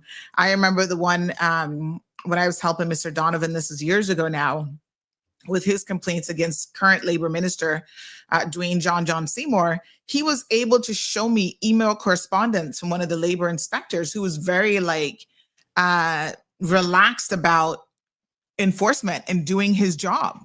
And he was kind of like, well, we've emailed him. He hasn't responded. So much time has passed. Are you really sure you want your pension money? We're going to give him more time. And it was like, what? Like, how much time do you give someone to pay? I mean, I sit in court and I see there's some people who don't get the benefit of having all of that time. They're going to get hauled into court, and other people, depending on, I guess, who's dealing with the matter, get a lot of concession. So how can we improve the enforcement side of things, especially when you don't really have any power over civil servants? So for just to back up a second, commerce relates to the licensing of businesses that can operate. Right. Okay. Whereas the Minister of Labor deals with the Department of Work. Yes, thank you. So in our daily lives, and each of us having been ministers, you do have a voice. So it would not be unusual for you to sit with a chief officer and or with a director there to say, these are the issues that are coming to me. What are we going to do about it and continue to follow up to ensure that you see improvements. Mm-hmm. To the extent that that doesn't move the needle, your recourse is then to the deputy governor to say, Mm-hmm. these are your staff. These are legitimate issues that are being brought to bear. I've asked, whether it's a month ago, 2 months ago, 3 months ago, I've seen no action. It's now incumbent upon you, sir, to then sit down with the staff and move this forward. Yeah. Well, someone on Instagram folks normally are pretty quiet, but this person says, whatever you call it, it's been a useless department for the past 30 years. So, I hope that the deputy governor is listening and that the head of that department is listening, because I think that they have a lot of work to do.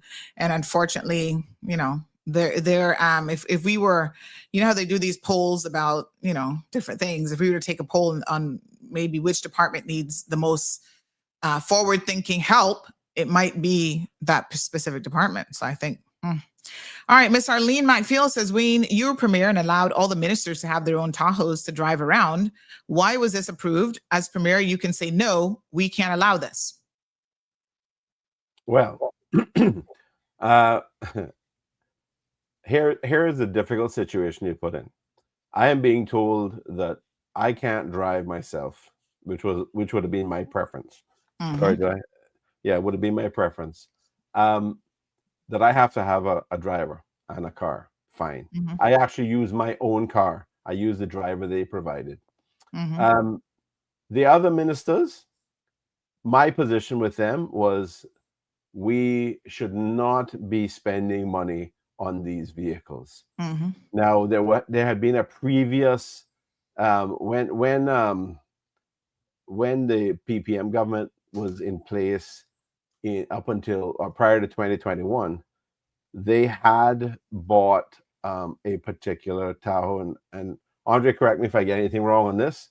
I'm waiting. They had bought a particular Tahoe for what was to be a new ministry, which was to be for Sir Alden McLaughlin, and it was to be called the Ministry of International Trade, and I don't know, Andre, is Midiyama is the acronym, but I can't remember exactly what it's supposed to do. But it was they were creating a specific ministry with specific assets to have him, in some sort of elevated ministerial position, above really what the others would have been.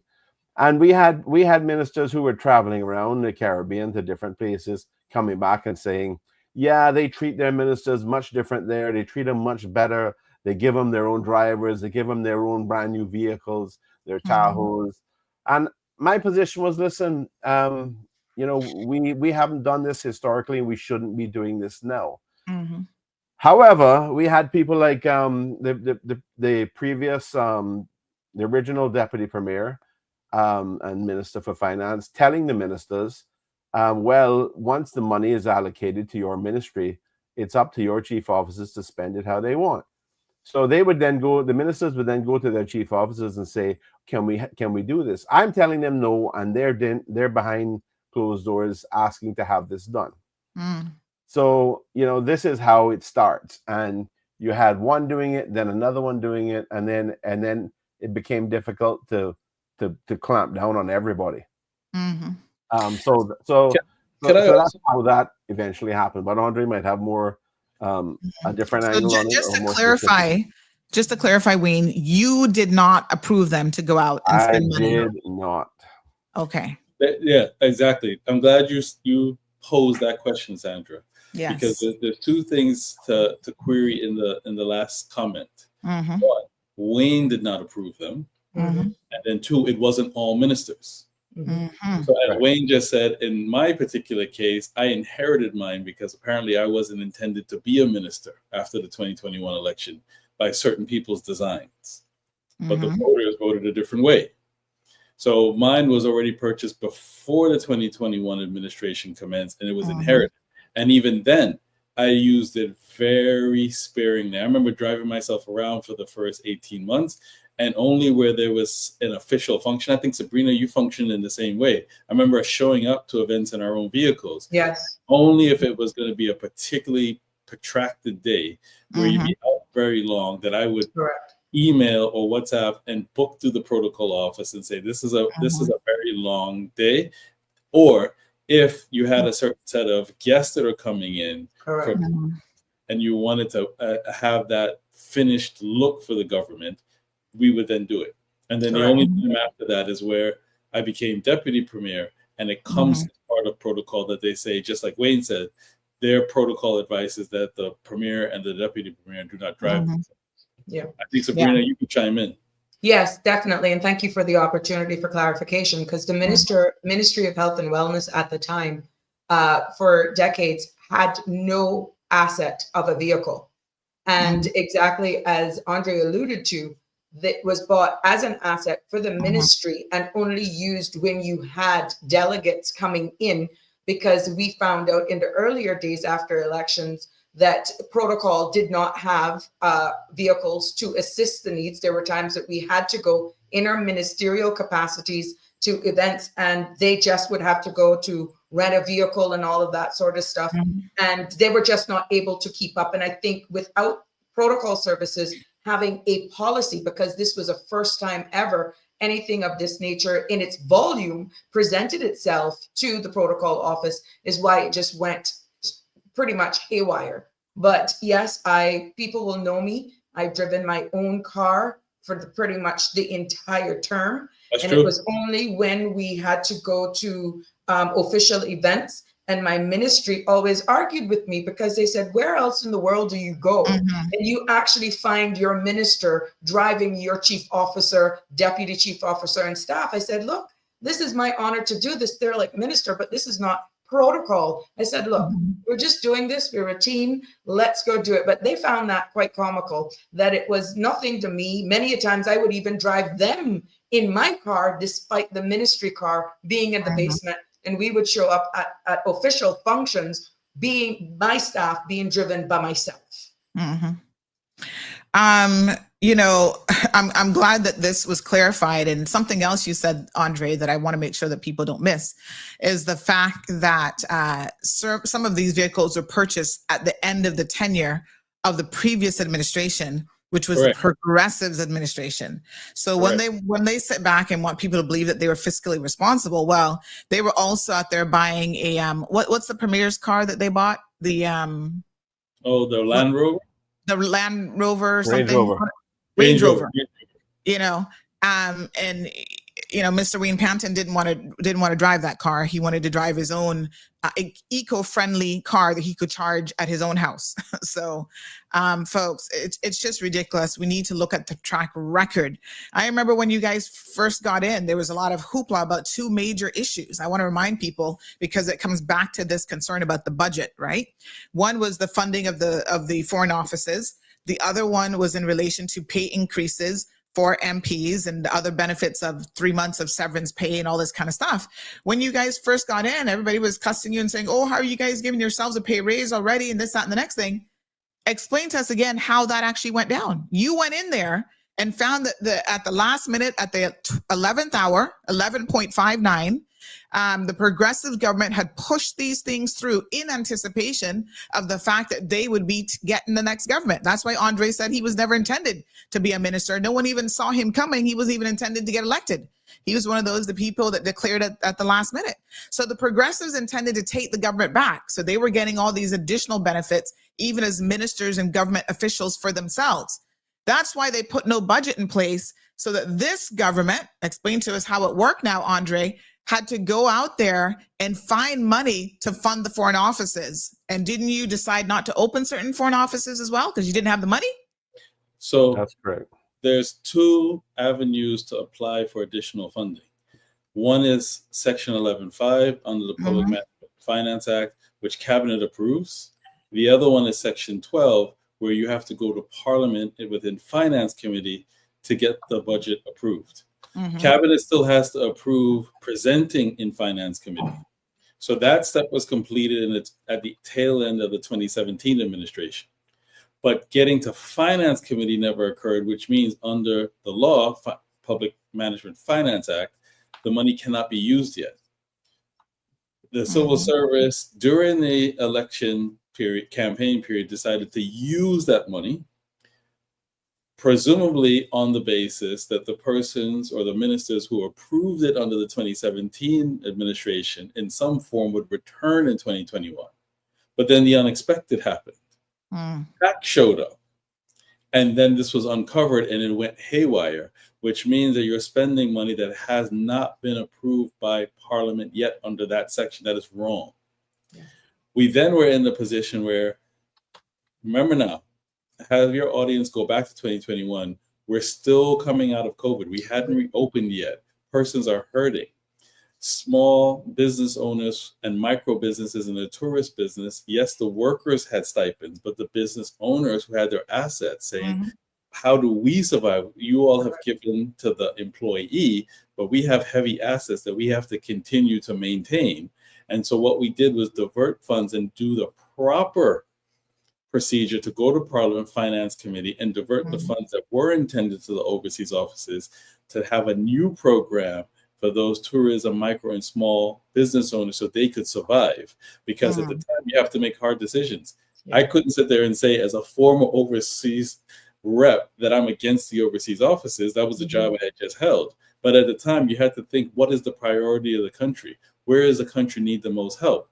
And over time, the offices still got open the right way with the right budget, but we had to take care of our people first. It's quite similar to a transfer payment that was sitting in the Ministry of Health and Wellness. That transfer payment for the first 2 and I would almost say 2 years, 2.5 years, was exclusively used to pay the medical insurance coverage to those persons in the hospitality industry. There was nothing that I could have done outside of Ministry of Health because, as Mr. Andre alluded to, we were doing and making sure that we had our persons taken care of for medical insurance coverage coming out of COVID. So when we say that we were strapped for 2 years, that is not an understatement. That was a fact. All right. A few more questions. Andre, I know you have a hard stop, I think, at 11 o'clock, right? Correct. Yes. All right. So, okay. So Amjad has a question for, he says Mr. Banton, but it's Mr. Panton with a P. Why did you leave the seat of leader of the party? What is the reason? Which party is he referring to? Because you've never been leader of any party, actually. So just clarify, Amjad, Pat government wasn't a party. I think all he's saying is, why did I step down as premier? And I think I have dealt with that previously, but if essentially it was a result of all of the extensive efforts by the opposition, by the PPM in particular, working with several people within government already to try to effectively turn the government over to the opposition. I mean, and clearly we have seen how that has lined up on the current bench for the progressives at this point. We were in a situation where we were making so much progress significantly and primarily due to the great work that Andre had been doing in his ministry, working with the EU and the FATF and all the various international financial agencies to get us in a position where we were going to be coming off of their lists that the PPM government had effectively caused us to be on because of their prior failures during the 2017 to 2021 time period. And I was tired of risk of recognizing that we were facing this risk of having to air so much of the ridiculous dirty laundry that was going on politically, that I decided it was best for the interests of the country for me to step aside and to support one of my colleagues. I did say to Andre that I would be happy to step aside in that context and let him, provided that he would act as premier. I don't know. I think he probably had a slight crisis of confidence at that point in time, and thought, I don't know if I really want this at this instance with this grouping. Yeah, and so I you know, and a lot of things had gone on that night. My driver had collapsed in Parliament, and you know, I thought that he previously had a heart attack. So, you know, it was a hugely vulnerable moment for me. And it wasn't that I had been voted out or anything, but I just thought, you know what, given all of these efforts and this persistence, it's best for me to step aside right now in the interests of the country. So that's why I did that. Going back to that earlier point, did we bottom out the question about payment, about going to Parliament to get to pay for increases in salaries? Did we bottom that out? Because that was because of changes to the law made by the PPM in October of 2020, so well prior to the election. And they changed all of the schedules, the payments. They changed the law. It was in connection with the implementation, or the transition rather, of Parliament away from the Legislative Assembly to Parliament, and effectively establishing its independence at Parliament, or as Parliament, I should say. And when we came in, you know, the staff at Parliament then came to us and said, we need more money right now, because all this work has been done, all this legislative infrastructure has been put in place, but it hasn't been given the funding that's needed. So of course we rushed along to get that done, and it did include some salary increases, but it wasn't our initiative. It wasn't our actions that did that. All we were faced with was having to rush to get the they get down there to Finance Committee and effectively fund what was necessary to transition or continue the transition of Parliament from the Legislative Assembly to an independent Parliament. I'm glad Wayne went to relive that moment, because it comes up with us plenty of times. I think that moment in the vote of no confidence and leading up to his resignation, I think it comes across differently on camera than those of us who know each other and were actually in the chamber. After the vote occurred, which I abstained in order to give my notice of resignation, because I knew that this grouping was not working. I remember the mics go off. No, so you all can't hear. Wayne then comes over to me and says, look, I think it's probably best with this grouping that I go, and I'll make a suggestion for either yourself or Ms. Julie to take. I remember looking, or Ms. Julie to take charge. I remember looking at him going, I'm not saying you should go, number one, and I'm not saying that with this particular grouping that's probably likely to be reformed, that any one of us could do a better job. And he said no, he thought his time was up. And I said, well, then let her take it. And then what was important to him is to say, well, look, at least for the semblance of good governance to stay on the rails, then you all stay with it. Yes. So that included me, Heather, and Sabrina. Kathy was in the chair at the time. Knew in some formation she was going to have to probably leave that post, and you all stay and I'll go to see if you can make it work, because the country can't afford to go into a meltdown in early election right now, because that's midterm. Wow. So you actually encouraged them to stay, although you were stepping down as part of the PAC government. Really, you knew what that meant. You were saying to them, stick in it for country. Yes, that's right. I did tell them that. I'm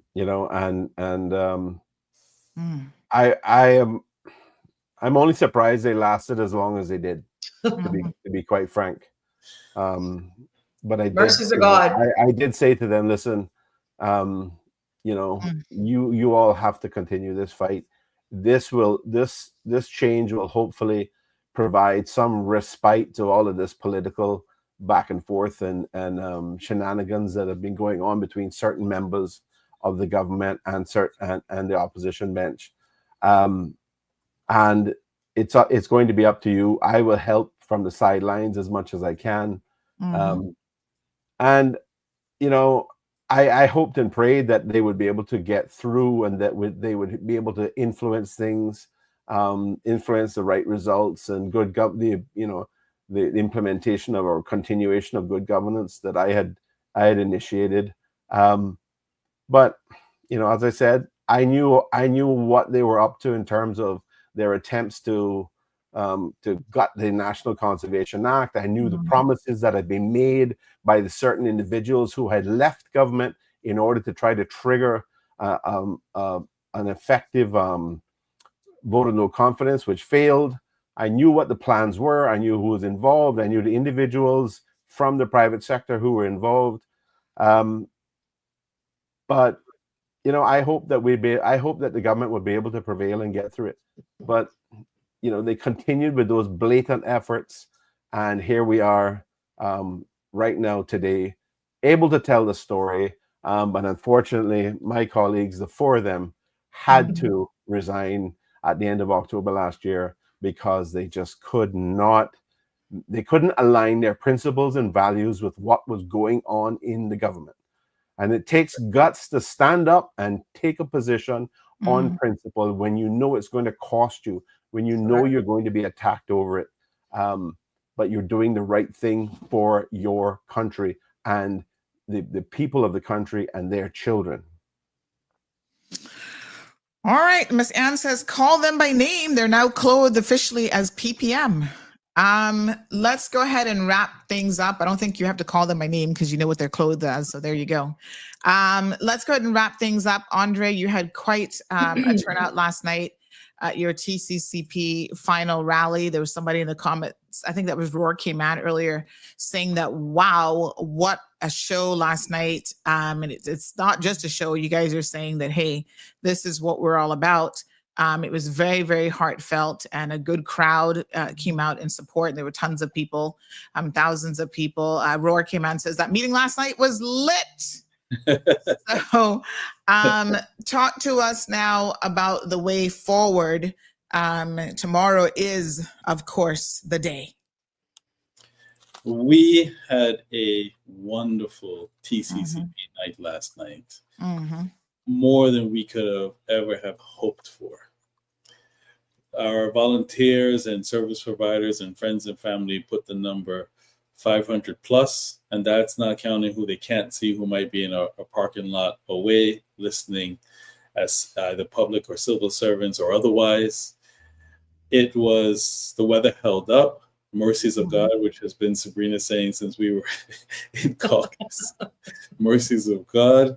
It was a beautiful night, a crisp night. All of us were ready to go.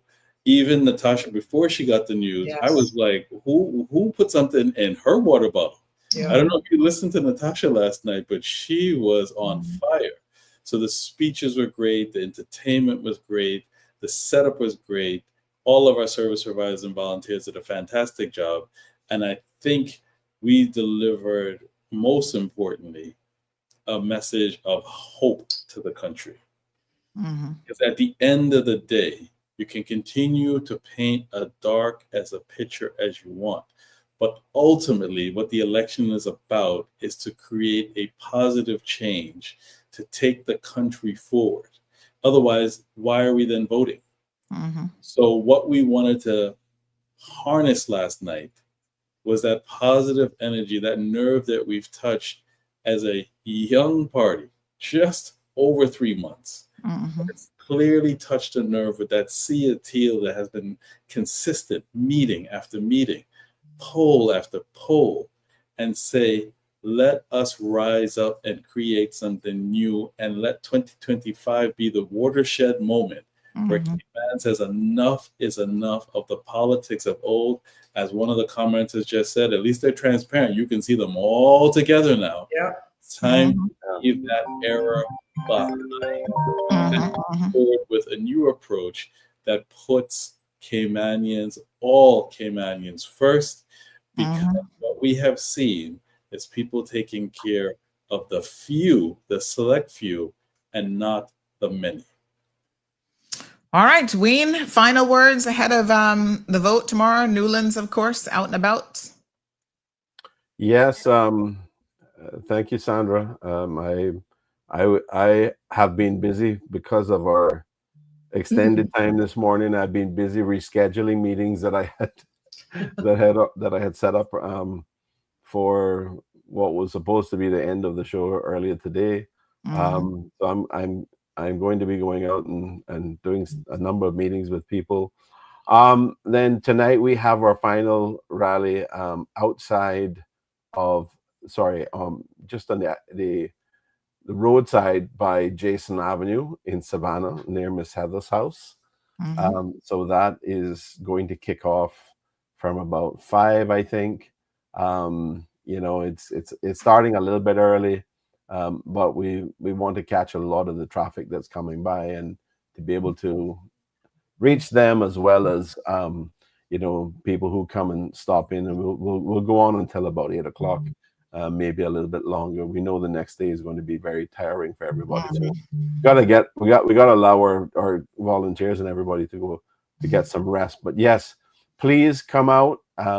Please exercise your democratic right to vote. I know there's a feeling of apathy.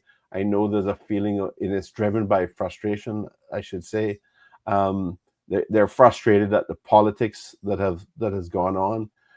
They're frustrated because of the difficult situations that we've been in over the last couple of years, with the impacts of cost increases, inflation generally, and their parents are feeling just overwhelmed at the prospects of their children finding it so difficult to get housing, and what they think is a diminished opportunity.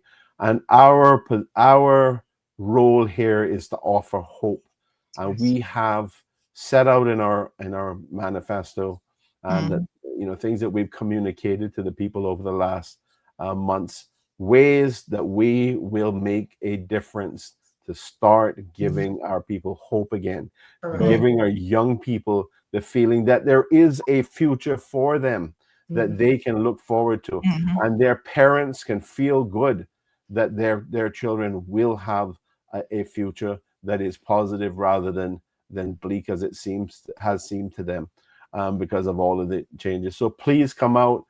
Please support all of our colleagues in the Caymanian Community Party across all of the constituencies in which they are running. We are here to serve as servant leaders, to be the people that will represent our Caymanian people, to ensure that we are not going to be just looking at and giving all key stakeholders the opportunity, but it is going to be about the people of the country fundamentally. It is no longer, for too long we've had administrations in the past, and including this current one, that spends too much time looking at special interests, looking at the people who are going to fund their campaigns and stuff, and listening to them and following them, rather than dealing with a situation with the average Caymanian who is feeling left behind, understandably. So we have got to change this, and we need people to come out and vote so that the TCCP can start making a real difference in their lives, because we are here for the people of this country, and we love our country,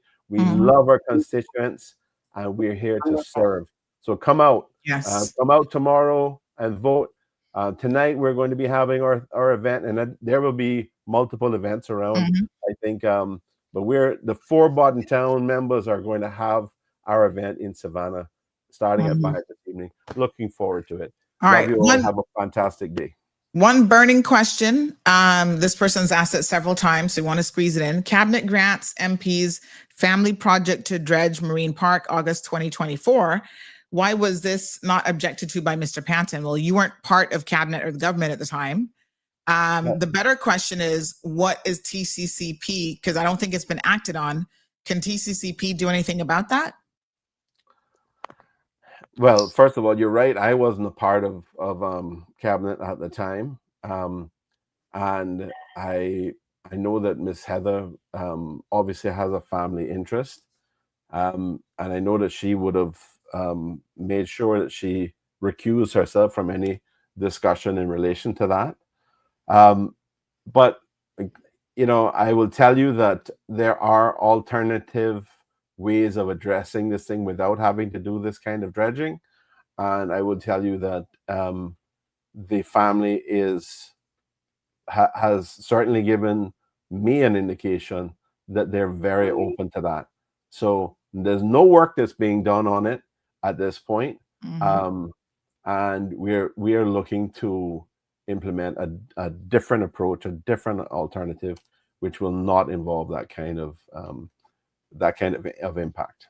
All right, let's take a quick call. Caller, quick question or comment? I think I was supposed to do this. Thank you for the bell. Yes, Amazon has everything, including bells. Sabrina, yes, sir. Oh, let Sabrina go, and then I got to do one. I'll do one more plug before I go. Sabrina, absolutely. Well, Ms. Chalma definitely rung the bell to let us know what time it is on this elections eve. And I too would like to thank you and the Cayman Islands for your continued support. Definitely for the people of Prospect for giving me this honor to serve as their representative in this noble role, and putting myself forward along with my now TCCP family and team members. I am so proud to be a part of this grassroots movement, and definitely leaving a mark, being so young in this race that is so far-reaching, because it's coming from a place of hope, sincerity, based on exactly listening and addressing the needs of people that they no longer even feel as they value, they matter, they are invested into the place that they call home. And this evening, I will also be having my final rally, 33 Marina Drive, starting at 7 o'clock. And I'm inviting all persons to come out in attendance. But most importantly, I'm inviting all persons. I am literally begging you to show up at the polls tomorrow. We know that women are usually the highest gender voting persons, but this time we want that to be 50-50. We want 100% voter turnout tomorrow to exercise your democratic right, go to the polls early and cast your vote. It would not be fitting for me to not say, re-elect me to political office.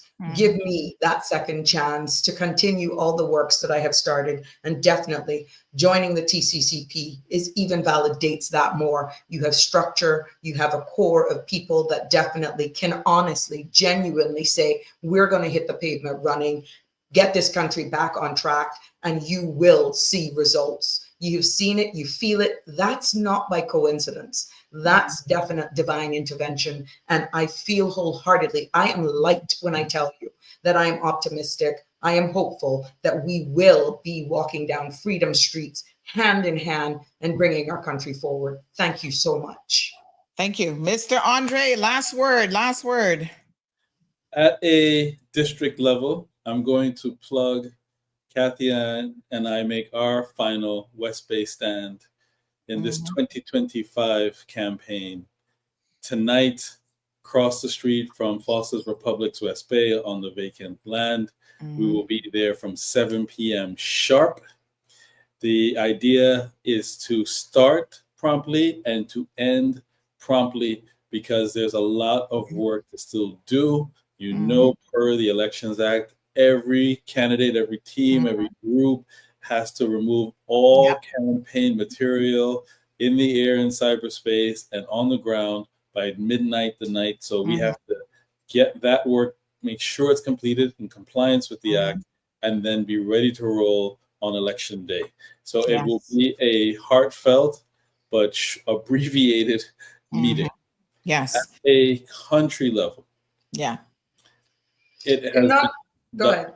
It's been the honor of all of us who've been part of TCCP, not just the candidates, the family, the service providers, the volunteers, have brought forward something refreshing, a force for good that marks a new destination for Cayman.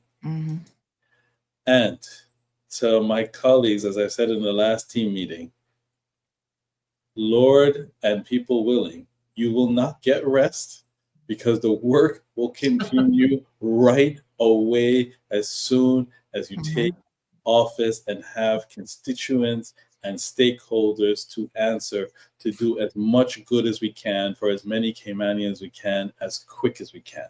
Correct. So God bless you all. Come out and vote, show your love, and take this country to heights it has not seen, where all participate and benefit from the success that's coming from the country, and to make Cayman stronger and fairer for all Caymanians. God bless you from the bottom of our hearts. Thank you. All right, folks, that's our last Candidates Corner segment for the 2025 election. Roar Cayman says final kaboom. Yes, it's coming. Roar Cayman says, Sandy, try to get some rest today. We need you in full force the whole day tomorrow. And yes, folks, we are going to have a full morning show, at least from 7 to, I think, 11 on air. And then in the evenings, we come back at 6 o'clock. Straight through to the count. So yeah, I might have to take a little mid-afternoon nap, but it's definitely going to be a full show. So get ready, folks. Sandra. Who's ready for our last kaboom for candidates? Sandra, before you do that kaboom, can I have 5 seconds? Yes. I want to say how amazing that video was by that young lady in relation to promoting, empowering, and protecting the women of this country. Yes, absolutely. That has just seared in my mind, and it is just the most wonderful thing. I want women in this country to recognize that they do not have to put up with abuse. We pushed to get that anti-sexual harassment bill through. Thank you to Minister Rankin, who somehow managed to prevail at the end of the day and get it done. So he has done a good job with that. But I know that there was a lot of resistance from the rest of his colleagues to get that done, and I found it astonishing, given that we have had a female premier since mid-November 2023. But I want women to come out. You are the majority of our voters. Come out and vote for your own women, your colleagues, your sisters, your mothers, your aunts. Come out and vote for their protection, because we need that, and we need to make sure that those candidates that represent threats to their safety are dealt with. Thank you very much. I'll leave it there. And just a second, really, I know that Miss Natasha was having her final rally as well, but due to the unfortunate passing of her brother, I need her and the people of Red Bay to know that not only because we're a team, but even more so because of how our constituency overlap.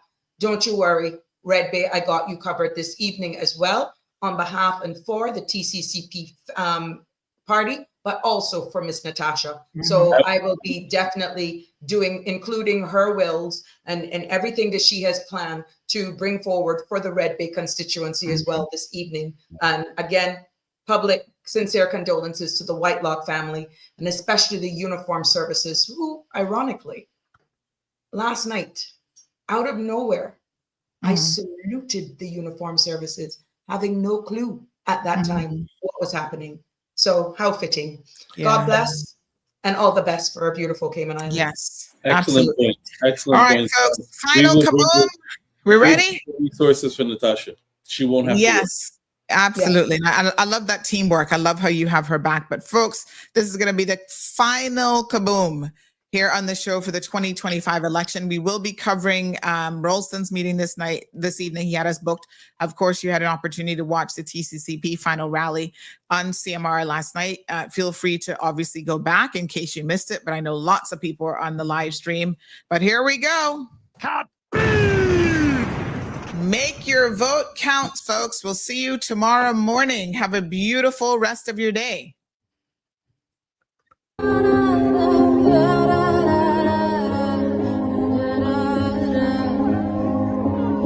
We are so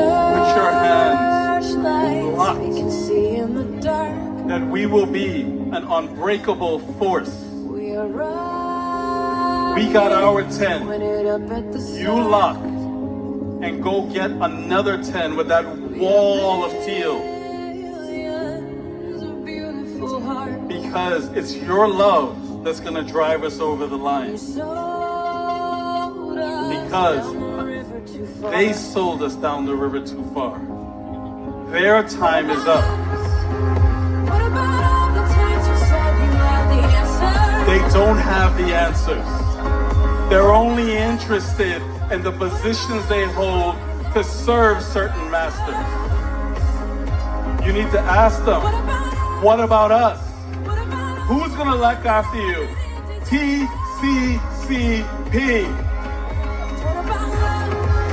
Who's going to look after you? West Bay Central. Kathy Ann. Who's going to look after you? Georgetown Central. Anthony Ramon. Who's going to look after you? Georgetown East. M. DeCou. Who's going to look after you? Prospect. Sabrina Turner. Give him a wiggle. Give him a wiggle, Sabrina. Who's going to look after you, Newlands? G. Wayne Panton. Who's going to look after Savannah other than Heather Button? Because enough is enough. What about us? Who is going to look after Barton Town West? Ozzy. Who is going to look after Barton Town East? Robert. Because we are here for you. And the question is, what about us? Who's ready to tell the relics of the past that your time is up? If you don't have us in your constituency, then you got to think of all the principles you've heard us talk about from the launch of the campaign and think about who is going to join best with us, who is going to take us. Do not listen, folks, to the fantasy football league of which team going to get 4 and which team going to get 5. Nobody knows but the Lord above. You go and show them wrong, that TCCP will lead this country to the next era. You prove them wrong.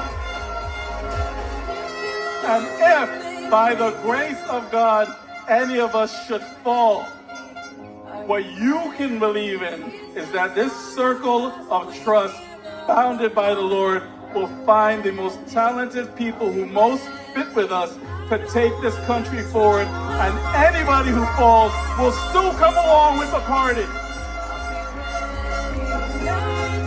But your job is to make that as least likely as possible.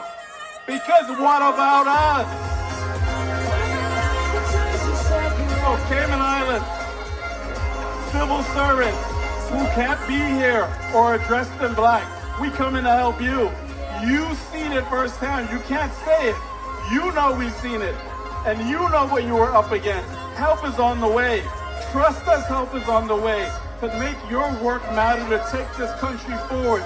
You go out to the polls. No one can stop you from exercising your right to vote. Civil service, go show them that it's about us. And for anybody who's contemplating not voting, shake off that apathy, because hope is on the way. God bless you, Compass Green. God bless you, TCC Party faithful. God bless the candidates and take us all forward. Vote straight TCCP on the 30th of April for a stronger, fairer Cayman where we all prosper and benefit. God bless you all. Thank you for this amazing journey. Let's keep it on track.